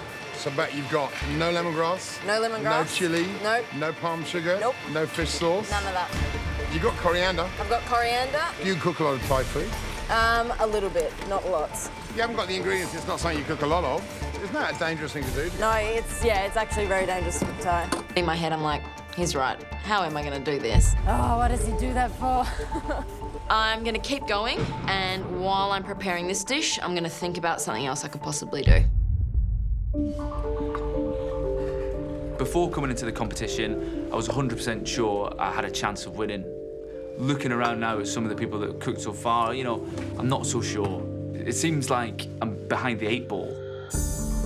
I'm Stephen, I'm 31. I want to combine my passion for food with my passion for gardening and have a restaurant where I can showcase the best of my own produce. I'm a recruitment specialist and I'm quite good at my job, but what I'm good at is finding people careers that they really want to do. And I don't really feel like I've found that for myself. I want to do something with my life that is going to put fire in my belly and get me up in the morning, and food does that. So this is a big risk for me. I'm leaving a well-paid job, I'm in a comfortable lifestyle, but I'm just not happy. This is my last chance and the time is now. I'm going to make a tea-smoked chicken breast with asparagus puree and crispy skinned chicken. I've been getting a bit too serious, I think, and it's probably been affecting my game, so just going to have a bit of fun with it, push the boat out and see how it goes. I'm really going to fight hard to get a top 5 dish. Getting a decent dish up there would be great for my confidence. What are you doing, Raro? I'm wearing shard, so I'm just going to do like toasted coconut, blood orange granita. With chamomile ice cream, toasted coconut shavings, caramelized popcorn, blood orange segments in a coconut husk. Today I really want to get this advantage because I just feel like there's something for me to prove. Hopefully today's the day. It's really important for me to be in the top 5 today because I need those judges to taste my food. I want them to see that I can cook, I can make something look and taste beautiful, and that's my goal today. I'm going to do chamomile and blood orange tribute. I've got a chamomile creme pat in the fridge. I'm making an orange crumb. I'm going to try and make a blood orange curd. I've got some little meringues with chamomile on top of them. The thing I'm worried about this Yeah? is you've got lots of components. Yes. And I can't see a dish. Okay. Can you? I can. Hopefully. I really need to redeem myself and show those judges that I can cook. So I'm going to not take their advice and I'm going to stick to what I know, make something delicious and smash it. 35 minutes to go, and then I go, yep, I figured out a dessert. All right, would you believe I'm making 2 dishes at the moment? What? Ridiculous idea. Is it? I don't know. I'm going to decide at the end. Go on, tell us what 2 dishes are. I'm making a Thai-inspired crab broth. Yeah. But I feel like it's too simple, so I'm making a blood orange and coconut creme brulee as well. Too simple. Is it? Can I tell you something? Okay. I can't even think of one person that's ever done 2 dishes to hedge their bets that has ever got anywhere with that kind of thinking. And I like the idea of both of them. Yeah. You just got to choose one. The question is, which one? Yeah. All right. You'll get one. Okay, a creme brulee is relatively easy. If I push and push, I could probably get it done. And then I have my 2 dishes to decide. And then I can either put up the broth or put up the creme brulee. Be brave, be bold, believe in yourself. You've got half an hour to go. Half an hour left. Come on, guys. Come on.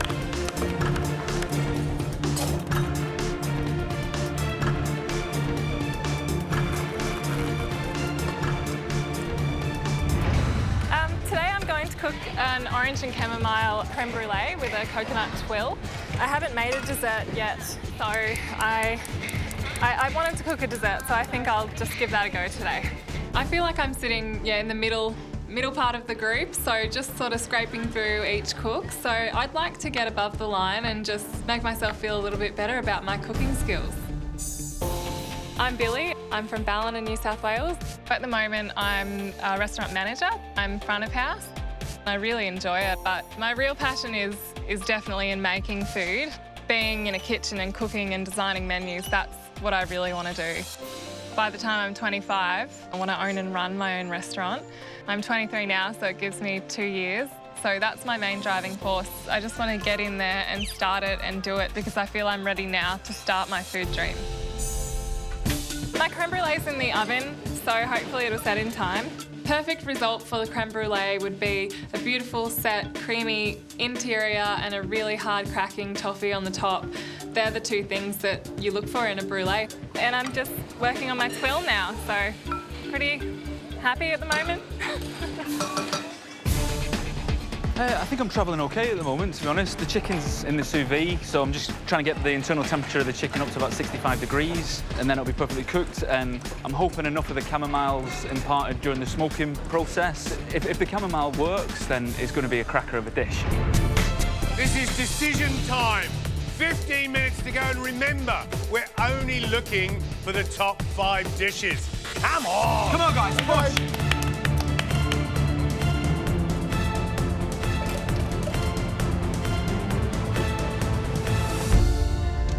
The judges are only tasting 5 dishes today. It'd be awesome to be selected in the top 5. But I just screwed my syrup. There's 15 minutes to go and my sugar crystallises. I've had my chamomile flowers sitting in there with the sugar syrup to add as an extra element to the dish. Last week I came very close to going home and I've gone against the judges' advice. So it's really important for me to cook the good dish. The judges' opinions have played on my mind throughout the entire cook. I feel incredibly anxious. When you're between a rock and a hard place and you can't think and you can't find inspiration, it's not a great place to be in. The broth is coming together fine. I could plate that now easily. I'm just waiting for the creme brulee to be ready and then I will decide which is better. I just have to decide before I plate which one I'm going to plate. I won't have time to plate both. George and Gary really want me to make the noodles, so their advice has made my mind up. They're looking really good, but I'm still really worried about the broth. The flavour of the broth is a bit boring at the moment. I think it tastes really flat. It tastes a little bit bitter. It's not really a coconut broth anymore. It's now more of a coriander sauce, and I'm really worried that the flavours aren't going to work. Reynolds, what's the dish? I've got a blood orange granita as a bed. I'll be serving that on a coconut husk. I've got a chamomile ice cream in the freezer. I've got some candy popcorn. What are we going to love about it when we stick our spoon in it? What's going to be like that? Refreshing. Refreshing. Yeah. Your dish sounds awesome, right? Yeah. It sounds delicious. But Reynolds, you've got to sell it to us as well. Yeah. If we pick you, you come to that table and you love that dish. Because if you love it, before we've even tasted it, we love it. Yeah. All right? Yeah. I'm determined to wow the judges, so today I'm planning to impress them with my plating skills. 5 minutes to go. It's all about how you plate this dish up. Yes? Yes. Come on, guys, let's go. Come on.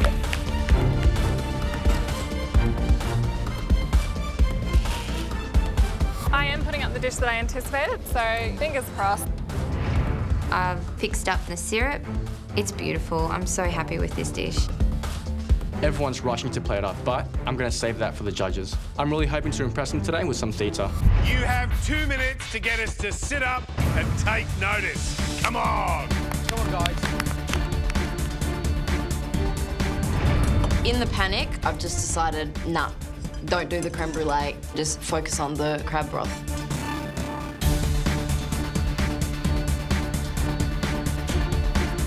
I've got enough to get one plate, and you know, that's all I need, fingers crossed. 10 seconds to go. 9, 8, 7, 6, 5, 4, 3, 2, 1. Time's up. Well done. Cheers, mate. How'd it go? You're good, I think. I am happy with parts of my dish. I think the chicken's cooked quite well and the noodles turned out nicely, but I'm not sure about my broth.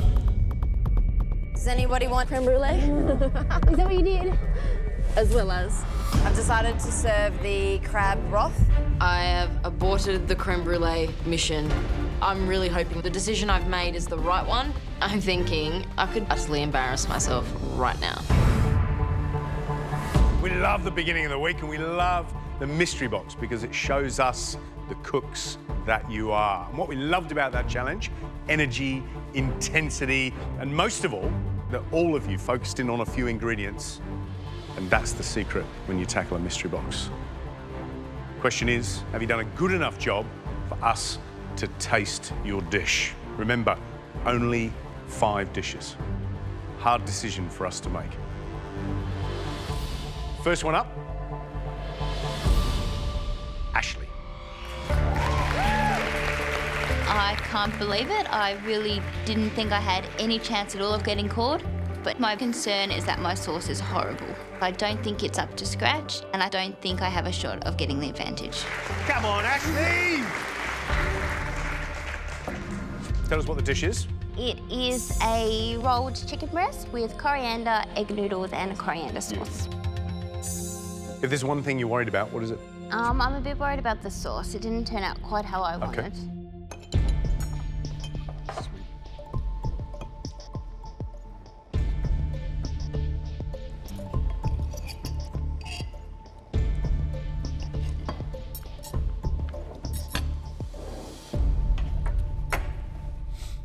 You know what, you might be disappointed, but I am deliriously happy.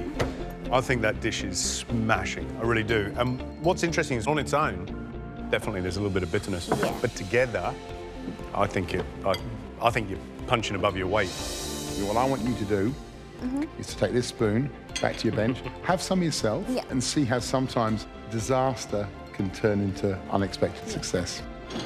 Well, Thank you. Thanks, Ashley. I am feeling so relieved, and I just can't even believe that it's happening. Ashley! I was so sure the dish was terrible. Now we'll all watch you eat. Yeah. What do you think? Yeah, it tastes nice together. The next dish that we'd like to taste belongs to Sarah. I'm walking up to the judges and I'm starting to think they are understanding where I'm going with this. Like, maybe this dish isn't actually as bad as I thought it was. 2 things I want to ask you. Firstly, what's the dish? The dish is an Asian-inspired crab broth with fresh and toasted coconut. Secondly, tell us about your 75 minutes. Oh, where do I begin? Didn't you want to do a creme brulee at one Yeah, point? I made a creme brulee too. Oh, you made one as well? Yeah, I made 2 of them. Oh, great. Yep.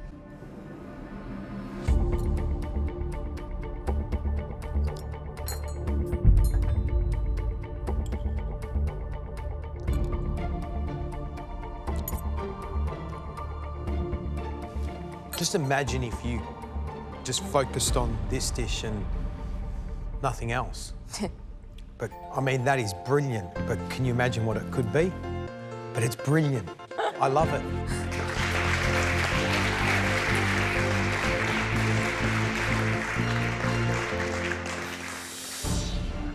MasterChef isn't just about good cooks developing into extraordinary cooks. It's not just about amazing dishes. It's also about redemption and showing us that you've got what it takes.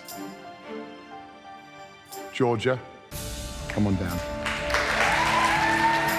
As I'm walking up to the judges, I'm just so proud of myself. I've gone against the advice that the judges have given, but I really believe in this dish. Oh my goodness. So what have you done? I've made a crumble with a chamomile creme pat, chamomile meringue, a blood orange curd, and just some segments of blood orange.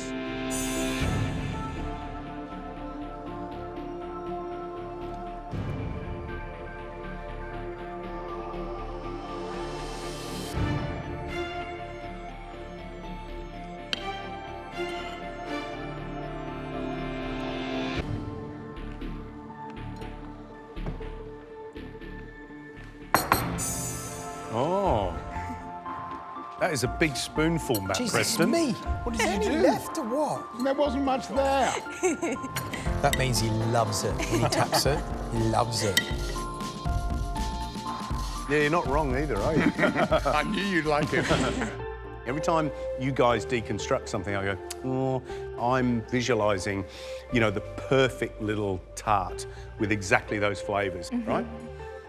And then I eat that and I go, damn it, it's better than that. It's perfect, because it's that sticky, crunchy, toasty crumb that tastes like the top of a crumble when it's, you know, it's all bubbly. So there you have it. Proved me wrong. Thank you very much. You're welcome. Delicious. Amazing. Well done. Thank you. Thank you so much. Last week, this week, I cannot believe this is happening. It feels totally surreal. I can't believe that I've smashed it. So 3 absolutely brilliant dishes so far. So the gauntlet has been thrown to the ground. Who is next? Will the dish measure up? Billy. Oh, you surprised? Yeah. Oh, yeah, kind Happy. of. You know what's interesting about this one, for me, is the fact that we've just come off the back of George's, which is an interpretation of classic dish. And really what you're putting in front of us is a classic creme brulee, really, isn't it?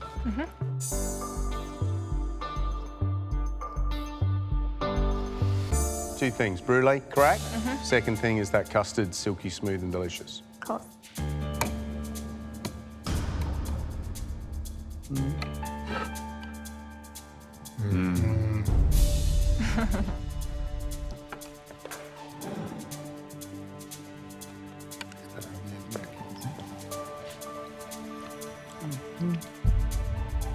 You know what? If you're going to eat that much fat, let's be honest, it's got to be worth it. Yeah. If you want to eat it and go, you know what? I don't care how many calories in it. That is delicious. And that's what I was hoping for, and I didn't quite get it. No worries. Thanks, Billy. Great. Thank you.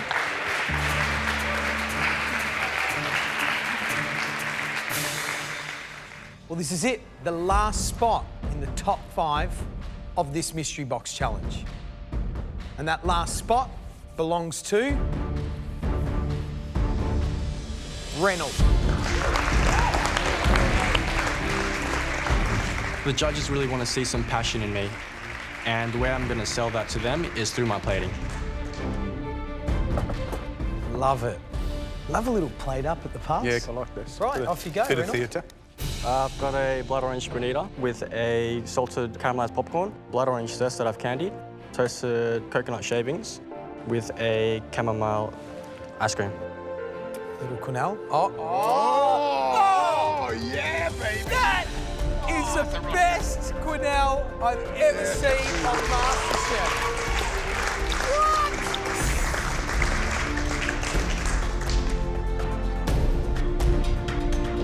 You don't happen to have your phone, do you? I do. Could you take a shot and send it to Matt and I? Closer, just give it a bit, yeah. Perfect. Yeah, nice. Right, just a bit of Reynolds in the Yeah, a bit background. of Reynolds in the background. That looks amazing. Reynolds, look, you look very handsome. Can you flex the guns a bit more? Right, let's go, boys. It looks absolutely beautiful. What I love about this dessert is that chamomile ice cream is absolutely bang on. It has that fragrance of hay shed. It's, you know, like drying grass in the summer. Popcorn, perfect combination with that orange zest with it. For me, the popcorn needs more salt because something has to balance the sweetness of the praline, the ice cream, and especially the granita. I mean, it's amazing dessert, but you know it needs lime. You know it needs more salt. I think I've done a really good job with this dish, but there's a few areas for me to work on. However, I'm determined to get better and better. Next round, I really want to blow them away. Absolutely wrapped. I've got a big smile on my face. That was fabulous food. The job now is so terribly hard. Which one are we going to pick? Shall we? Let's do it. Let's argue. Looking at the judges holding together and it's just whispering and talking, I just hear murmurs. It's very clever. It ate really well. My heart is pounding. I'm just really hoping it's me. I just thought, really? Yeah, I loved it. I really liked it. No. All of our dishes are really different and everyone's put up amazing food today. So who's your number one? But I did get Matt Preston knocking on the bench and we all know that that's a good sign. Decision made. Sometimes you surprise me, boys. So there's a glimmer of hope that I could be getting that advantage today. Difficult decision, let me tell you, not a unanimous one either, but it's been made. There can only be one winner. And we have argued, but we picked Georgia.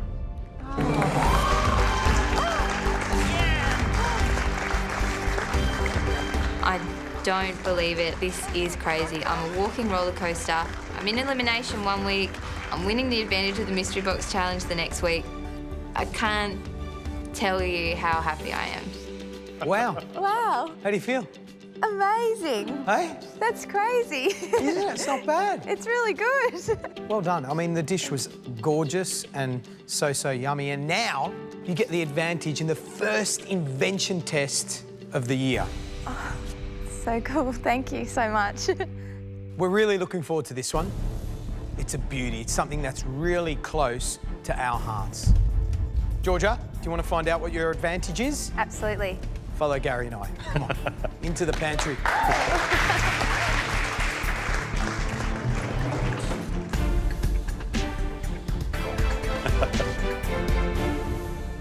This is the invention test and you hold the power because you're going to choose something. And this challenge is all about guilty pleasures. Ooh. Okay. What are your guilty pleasures? It'd have to be chocolate. Chocolate? Why's that? Oh, it's just so delicious. It's simple. What sort of chocolate? Dark chocolate. Dark chocolate.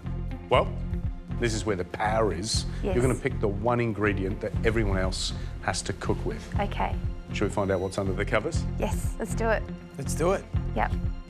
Georgia. Yes. What's she hoping for? Chocolate? Wow, interesting.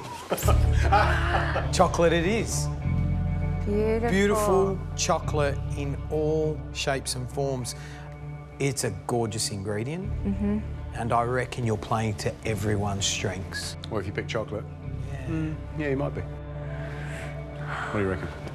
When I saw the chocolate, I've got a dish in mind straight away. What's the idea, out of curiosity? What is it? It's Yeah. a white chocolate fondant. Okay. They're like a lava cake. I've never seen one of those done successfully in this kitchen. Right. Next core ingredient that you have to pick from. Mm-hmm. What do you think it might be? Guilty pleasure. Bacon? I don't know.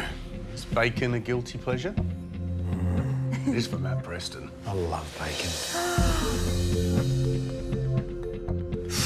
Chocolate or bacon. But that's another ingredient I reckon everyone can comfortably cook Oh, big time. Sweet and savoury.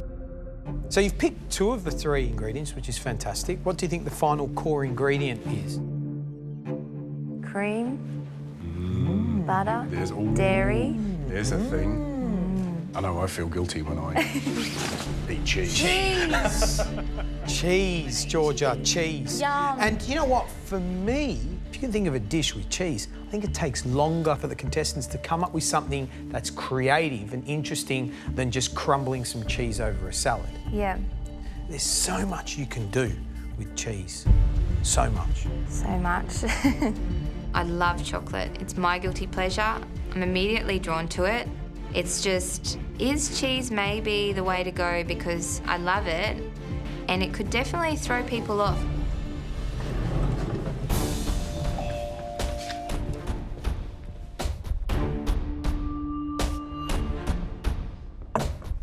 Oh, she's happy. Today's invention test is all about guilty pleasures. Georgia had 3 guilty pleasures to choose from. Do you want to tell them what they were? I had chocolate, cheese, and bacon. Ooh. Jamie, what would you pick? I don't mind the sound of all of them. Well, you could cook with all 3, really, couldn't you? Together. Yeah, I love bacon. I could eat it all day. Yeah. Probably the same with cheese. Probably the same with chocolate. So. Okay. Georgia, slowly put them out of their misery. I chose chocolate.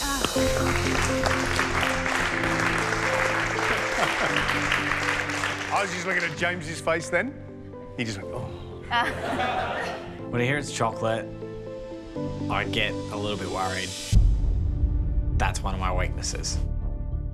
This challenge is all about guilty pleasures.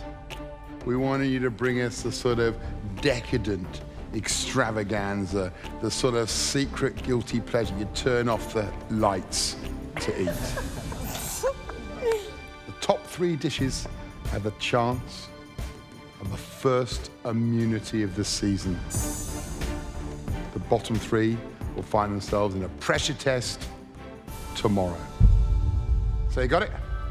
90 minutes, open pantry, top 3 dishes with chance of immunity, bottom 3 dishes into a pressure test. One of you going home. Your time starts now. Good luck.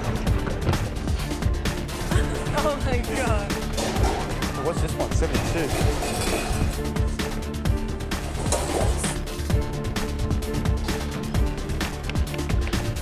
My guilty pleasures are definitely chocolate and booze. Alcohol is, you know, one of my fortes, being a bartender. Before I moved to Perth, I was a bartender, managing different cocktail bars around Sydney. I've entered a lot of cocktail competitions, and it really culminated in getting into the top 10 for Australian Bartender of the Year a few years ago. I was the second girl ever to get into the top 10. It really meant a lot for me. So chocolate and maybe some of that alcohol is definitely the direction I'm heading. You understand this flavour. Yes. So give me the vision of what this dish looks like on the plate. All right, so we're doing a dark chocolate tart. So I've got a chocolate pastry, a little bit of cinnamon. Yep. Really simple dark chocolate ganache, hazelnut praline, a little bit of soaked figs in the sherry, and then Oloroso creme fraiche on top. Good. I like it. If you can balance those flavours, perfect. I'm really, really happy with the flavours on this dish. The sherry and the chocolate, it's, yeah, definitely, this is going to be me on a plate today.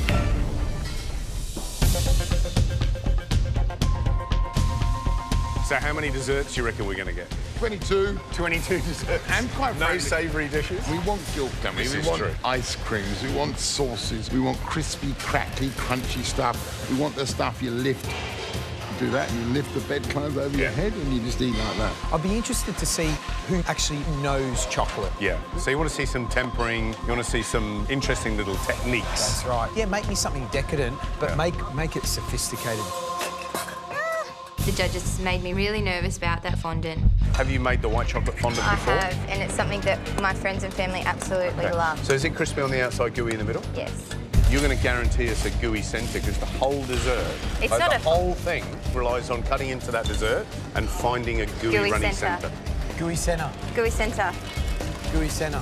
Not taking their advice and going along with what the original idea was. It's a massive risk, but I know the recipe off by heart. I know that it always works. I'm going to go with that.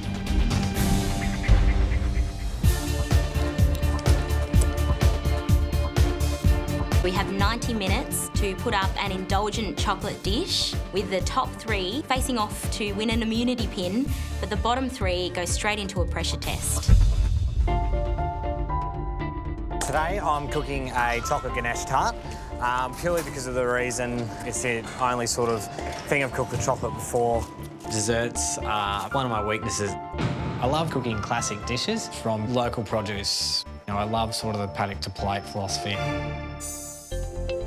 I'm an analyst at a bank in Brisbane, but I grew up on a farm near Toowoomba. My whole family's from an agricultural background, so that's why I really respect food and respect the produce and where it comes from. Yep, sounds good. Beautiful. I just want to turn simple things into fantastic food. Yum. I'm not a dessert guy. I don't eat desserts and I don't love rich things, so I need to keep it simple. If I can nail my tart, hopefully I can avoid the bottom 3 today.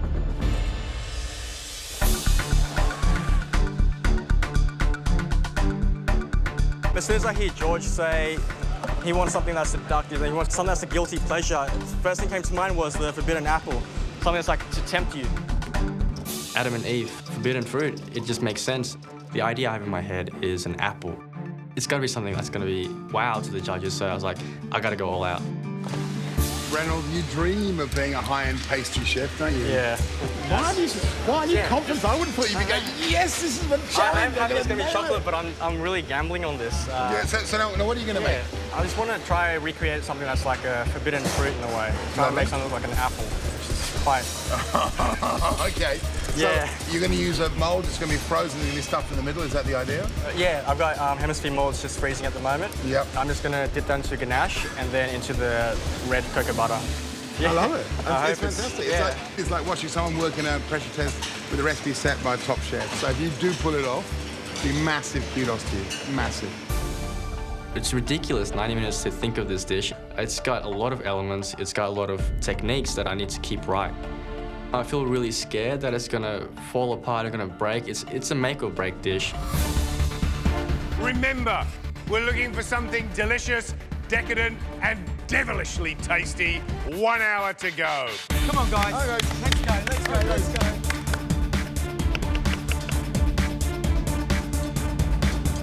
Whisk.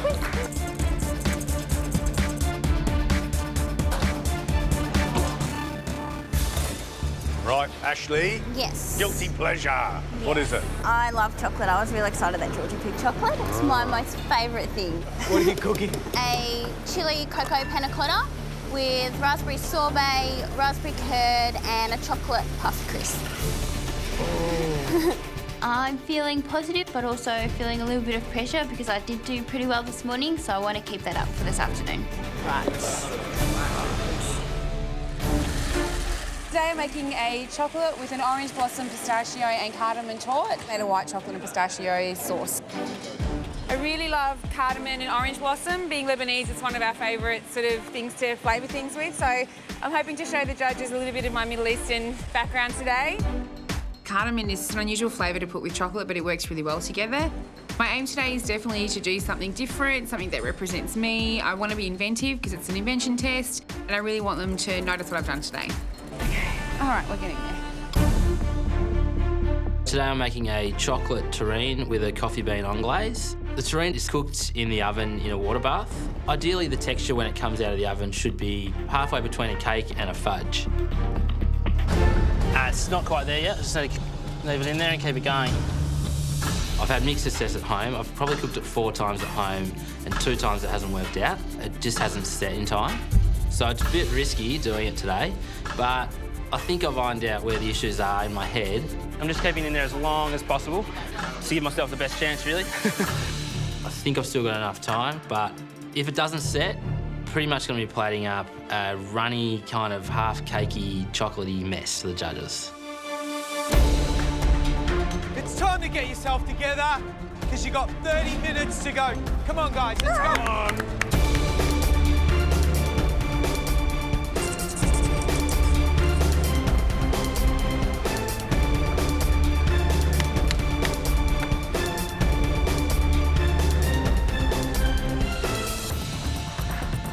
I look up the clock, I've got 25 minutes to go, so I take my tart base out.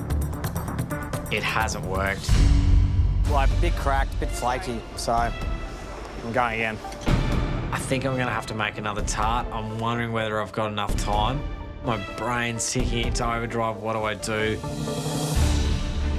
What's happening? You're starting all over again? Yeah, just starting doing another one because the other one's just a bit cracked, it's not looking good, so... Yeah, I know. Really? 20 minutes to go? It's horrible. Oh, it's terrible. You can't do something else with it. You can't lift off pieces, use them as shards. You can't find some way of doing that. Yeah, okay. I'm not gonna have enough time to do another tart. I don't know how I'm gonna get these elements into a dish in 20 minutes time. I'm not going to have enough time to do another tart. My brain's sort of ticking into overdrive. What do I do? At this stage, all I can think of is just do a layered dessert.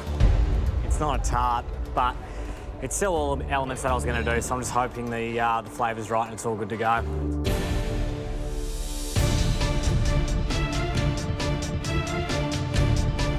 Uh-oh. Setting fires all over the place here.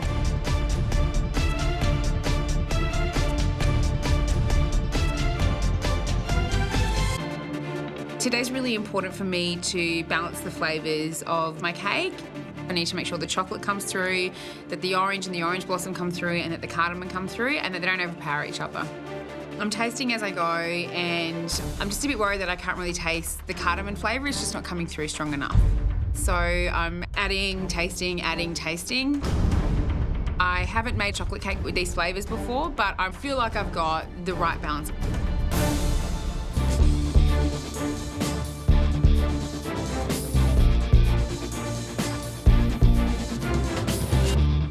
I've poached some dried figs in some Oloroso sherry. I'm gonna turn that poaching liquid into a glaze, which will make the tart all shiny and just reinforce that sherry flavour. I add a little bit of agar into the mix of my syrup. Mix it all around. You need to boil it for a couple of minutes to activate it, and then turn it off just so it cools nice and down. The smell of chocolate is truly heady, but there's 15 minutes to go to bring it home. Come on! Let's go. Time is flying.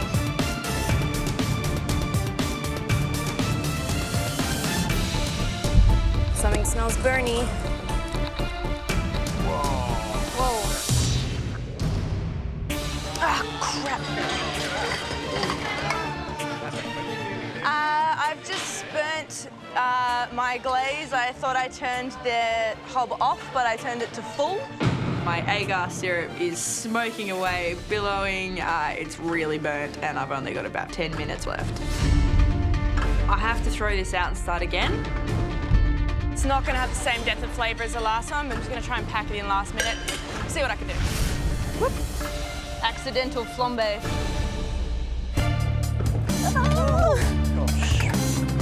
Today, I've decided to make a difficult dish. It's going to represent the forbidden fruit. It's a frozen mousse coated with ganache and cocoa butter. Yeah, I'm freaking out because I've got so many elements. I'm really pushing this to the limit. I'm really worried about the coating of the apple because that's what's going to make it look like the apple. I want it to be smooth. What are you doing? I'm just trying to get everything together. Yeah, I'm just a bit stressed. Are we disturbing you at the moment? Yeah, sorry. All right, I'm just going to watch. Go on, keep going. It's got edges, it's got bumps, and it's just not coating evenly. I think that one's just gone. You just got to stop, take a deep breath. Take away the hurry, because you're going to stuff it up. Yeah. And your dessert relies on that visual representation, doesn't it? Come on, Reynolds. Thanks, guys. Don't stuff it up, mate. Come on. I'm pretty scared at the moment. In my mind, this dish looks absolutely amazing. I'm just trying to execute that well. I can't screw this up now. You're probably thinking, geez, I would have loved another hour, but you've only got 5 minutes to go. Come on, guys, let's go!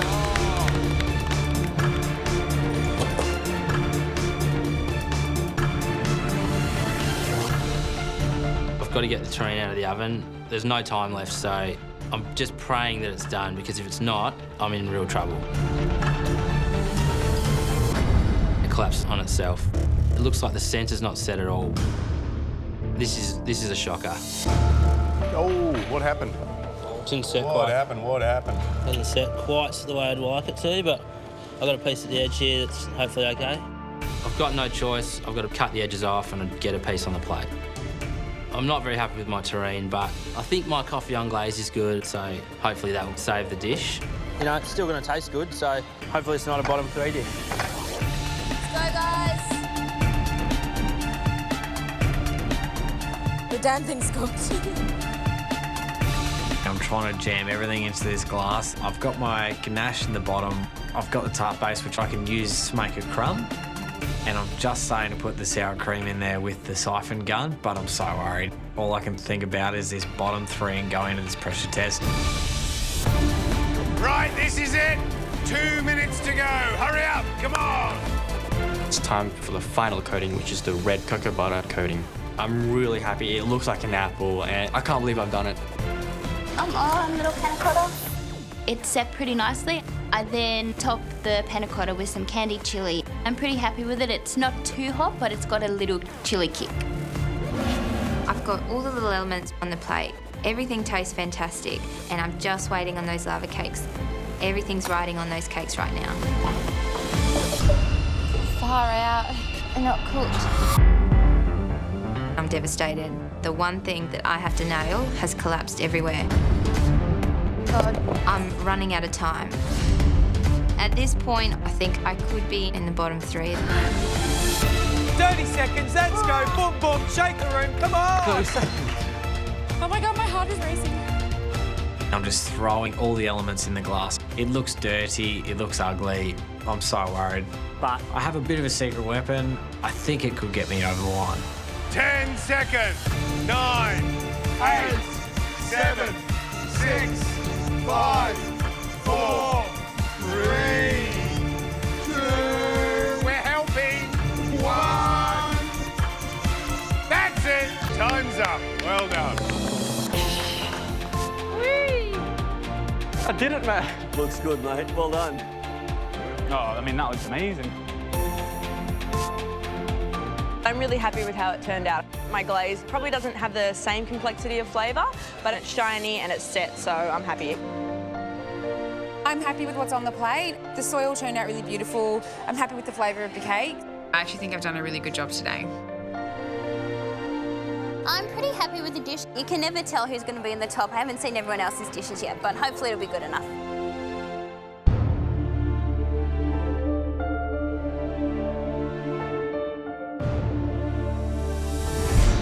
Oh, this is so embarrassing. They wanted gooey. It's really gooey. It's just, it's not standing tall like it was meant to. I'm really, really scared about facing elimination. I don't want to be there again. You had 90 minutes to cook something that was delicious, something that was decadent. But more than that, put your guilty pleasure on a plate. Let's see how guilty they really are. First one up, Jessica.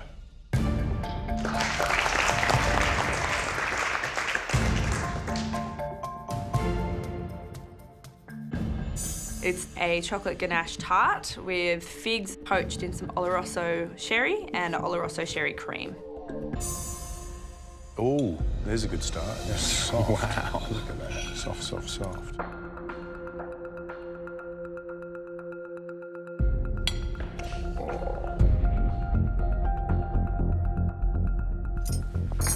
Oh my God. For me, those figs are just, you know, yum. They're yum. They're yum. That is so good, so light. But the real success, the absolute brilliance of this dish is that super airy, super light, billowy cloud of creme fraiche that tastes of Oloroso. Well done. Very, very truly guilty. And you know, Matt said earlier on, the dessert you want to eat in a dark room. This is it. Thank you. Thank you.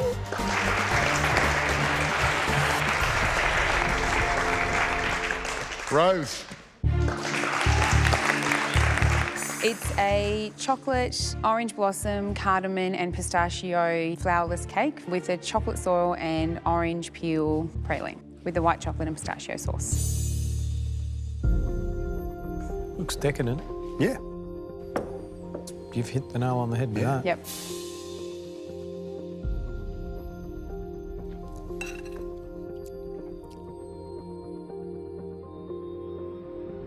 Gee, you love your cardamom, don't you? I do. I was just going to say. Cardamom. Cardamom, chocolate, orange. It's probably my favourite flavour combination. Whoa. Cardamom is that spice that can become so overpowering. Definitely get cardamom. I lose the orange. Yep. It's just like my mouth is perfumed, full of cardamom. Thanks, Rose. That's nice. Yeah. Next up, Anna.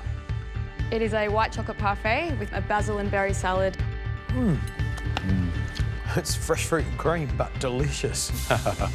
Sarah. The dish is a beetroot brownie with a beetroot reduction. That brownie is absolutely smashing. Oh, thank you. Next up, Car. Chocolate ice cream with a chocolate soil.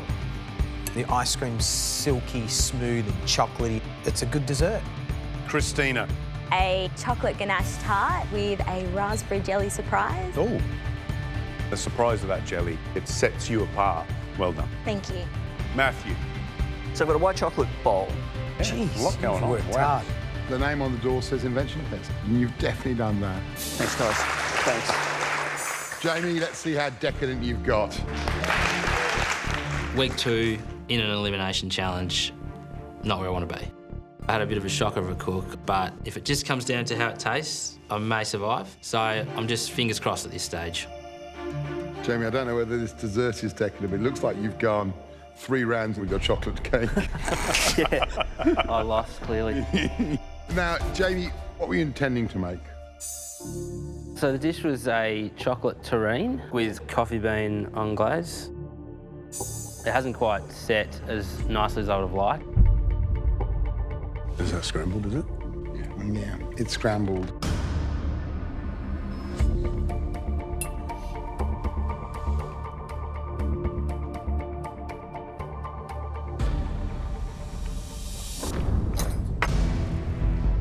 We want your custard to look super silky. We want the cake to still have some fudginess, and this is clearly undercooked. I fear that you are nudging the bottom of the pack. Thanks. I'm really disappointed, but I'm not going to count my chickens till they hatch. Someone else could have done a lot worse than me today. Next up, James. I know my dish is bad, but I've got a bit of a trick up my sleeve and I'm hoping that might get me an extra point and I might just avoid that bottom 3. That smells lovely, actually. It's just pure chocolate extract and water. I'm just trying to use that senses to get the brain kicking. Nice idea. Yeah, lovely. Nice idea. Lovely. Right, what is it?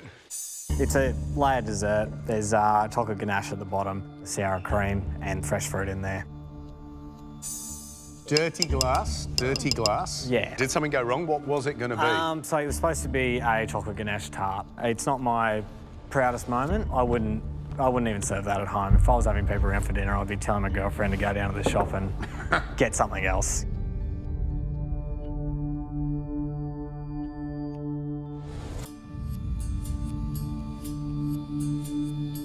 You know what spoils it is the crumble in the middle. In there, you need a crunchy sensory relief from all the chocolate and the cream. Yeah. But what you get is a strange kind of bland floweriness that you go, oh, that's a shame. Yeah. So it's not great. I understand that. So I'm going to give you a spoon, and your punishment is to go back to have 3 big spoonfuls. Okay. Love the essence, though. That was a nice idea. Really nice idea. Jackie, delight us. Made a triple choc praline tart. It's like the world's largest version of one of those lint balls. Oh. It's certainly decadent. Next up, Lily. I've done an orange and white chocolate salted torte. It's a yummy dessert, but it's missing some ooziness. Yeah. Jared. It's a white chocolate pistachio cake. It's tasty, but probably too much cream. Melita. I've got a white chocolate and raspberry semi-freddo with a mocha spring roll. Impressed with the techniques. Fiona. It's a white chocolate and honey panna cotta. Looks beautiful, Fiona. The problem is the panna cotta. It should be lighter. Next up, Ashley. I'm feeling super nervous. I am really happy with the dish, so that makes it even more important to me that the judges like it. If I get negative feedback, I'll be utterly crushed. It is a chili cocoa panna cotta with raspberry sorbet and raspberry curd. It looks wonderful. Thank you. It looks decadent. Hopefully it tastes Yes. absolutely delicious.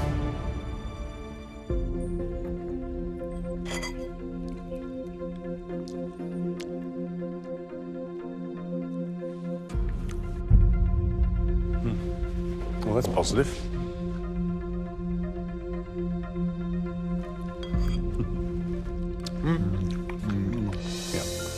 You know what? There's just certain things that work. Combinations, you know, basil and tomato, chocolate and raspberry.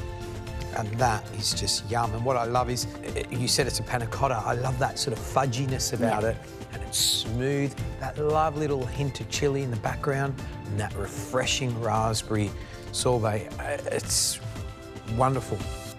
Really delicious. Ashley, top 5 this morning, potentially top 3 this afternoon. Ooh.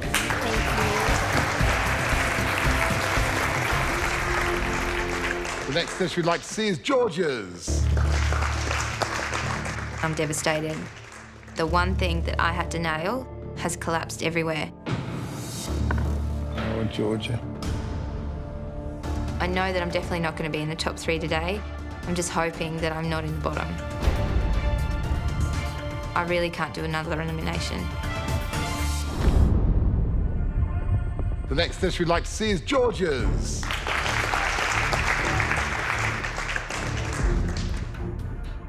Oh, Georgia. You've had a roller coaster ride. Facing elimination at the end of last week, winning the mystery box this morning, and now the invention test. Which way have you gone, good or bad? Somewhere in the middle, I think. It doesn't look great, but it definitely tastes beautiful, I think. What's the dish? White chocolate fondant with a chocolate ganache, a strawberry syrup, strawberry sorbet, fresh strawberries, and a chocolate crumb. Obviously, your fondant split when you turned it out. Have you made this dish before? I have made it before. I've made the fondant many times. Maybe the flavours are enough to get you through. Maybe. I hope so.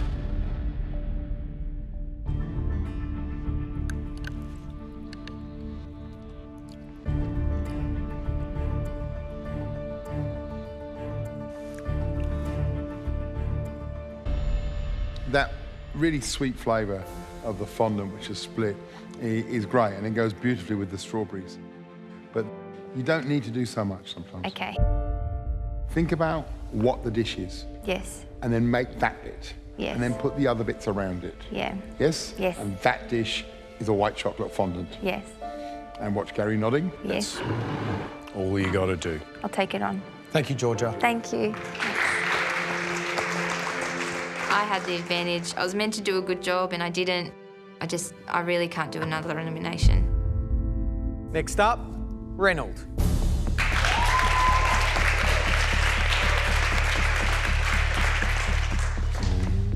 Good, isn't it? Looks really good.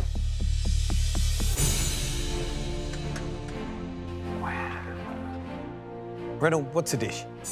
I call it the forbidden fruit. It's a chocolate mousse inside with a raspberry coulis, coated with ganache and cocoa butter. And I've played it up around with some raspberries and strawberries on a chocolate soil and a raspberry sorbet. It looks spectacular. Like, honestly, mate, that looks wonderful. Yeah. You done it before? No. No, I was hoping to make it look more like an apple. I tried my best. Yeah. Yes. Yeah, I'm quite happy with it, though. Quite. Smash it open, because I can't wait.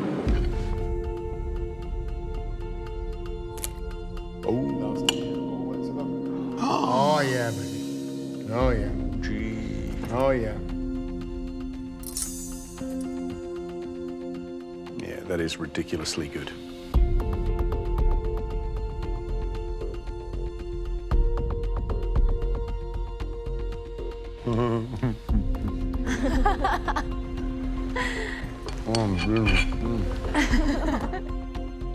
Start of week 2. Not finals week next week, the beginning of week 2, and you're putting up food like this. Unbelievable. Thank you. Unbelievable. Yeah. Everything is right about it. The intensity of the raspberry sorbet, the smoothness, the lightness of the mousse, the chocolatey richness, the cocoa butter coating, the right amount of crumb for the dish, the way it looks. Yeah. Like, wow. Yeah, Wow, wow, wow. absolutely. Perfect dish, perfect. Perfect. I'm absolutely gobsmacked, mate. Thank I you. really am. Wow, Reynold. Top 5 this morning. Let's not kid ourselves. It's top 3 dish, man. Thank you. And it deserves one of these. It deserves one of these. Come here. Respect. Yeah? Respect.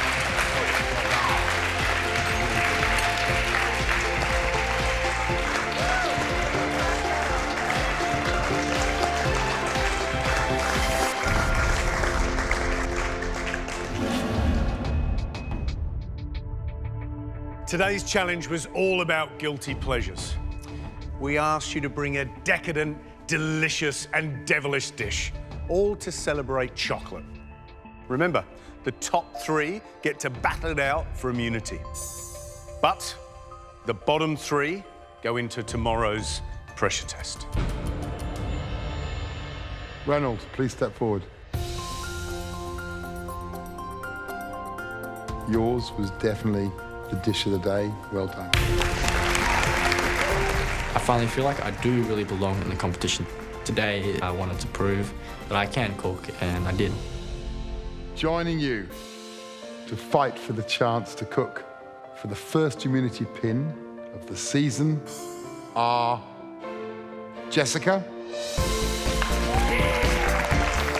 and Ashley. I hear my name, and I'm feeling so proud of myself. Reynolds, you brought us the apple of temptation. Jessica and Ashley, your 2 desserts were deep in the world of sin, whether it was the dark, intense, complex chocolate ganache tart with figs, or your sinful dark chocolate, chili, and raspberry concoction. Well done. Great work, all 3 of you. Step back in line. The 3 of us, we were all in an elimination last week.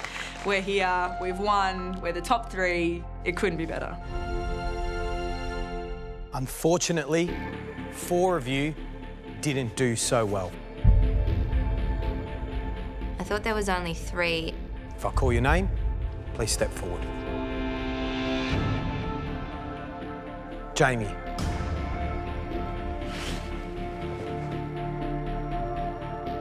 James.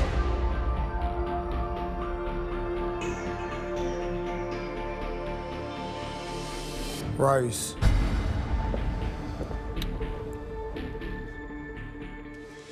And Georgia.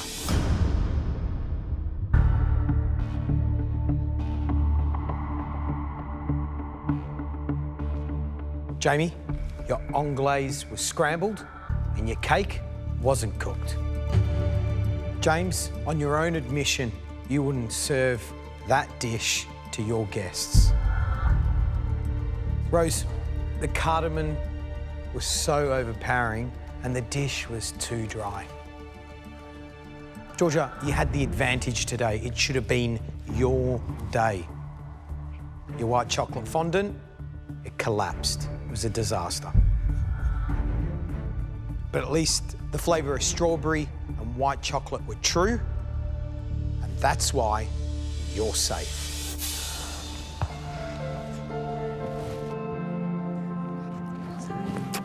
I'm so relieved. I can't do elimination 2 weeks in a row. I'm devastated for Rose, Jamie and James, and I really, really need to concentrate and think about how I'm going to cook for the rest of this competition. James, Jamie, Rose. Andrea, who is unwell, will be joining you in tomorrow's pressure test. That's in accordance with the MasterChef rules. You know what? It was a tough day, but tomorrow you need to think with clarity. Think like a cook. Enjoy it. And you never know, you might be the lucky ones that save themselves. But for one person, it won't be such good news. So go home, get some rest, clear those heads. We'll see you tomorrow. Tomorrow, I've got to come out and I've got to shine. I've got to put everything that's happened behind me. I've just got to focus on the cook, and I need to be better than those other 3 people.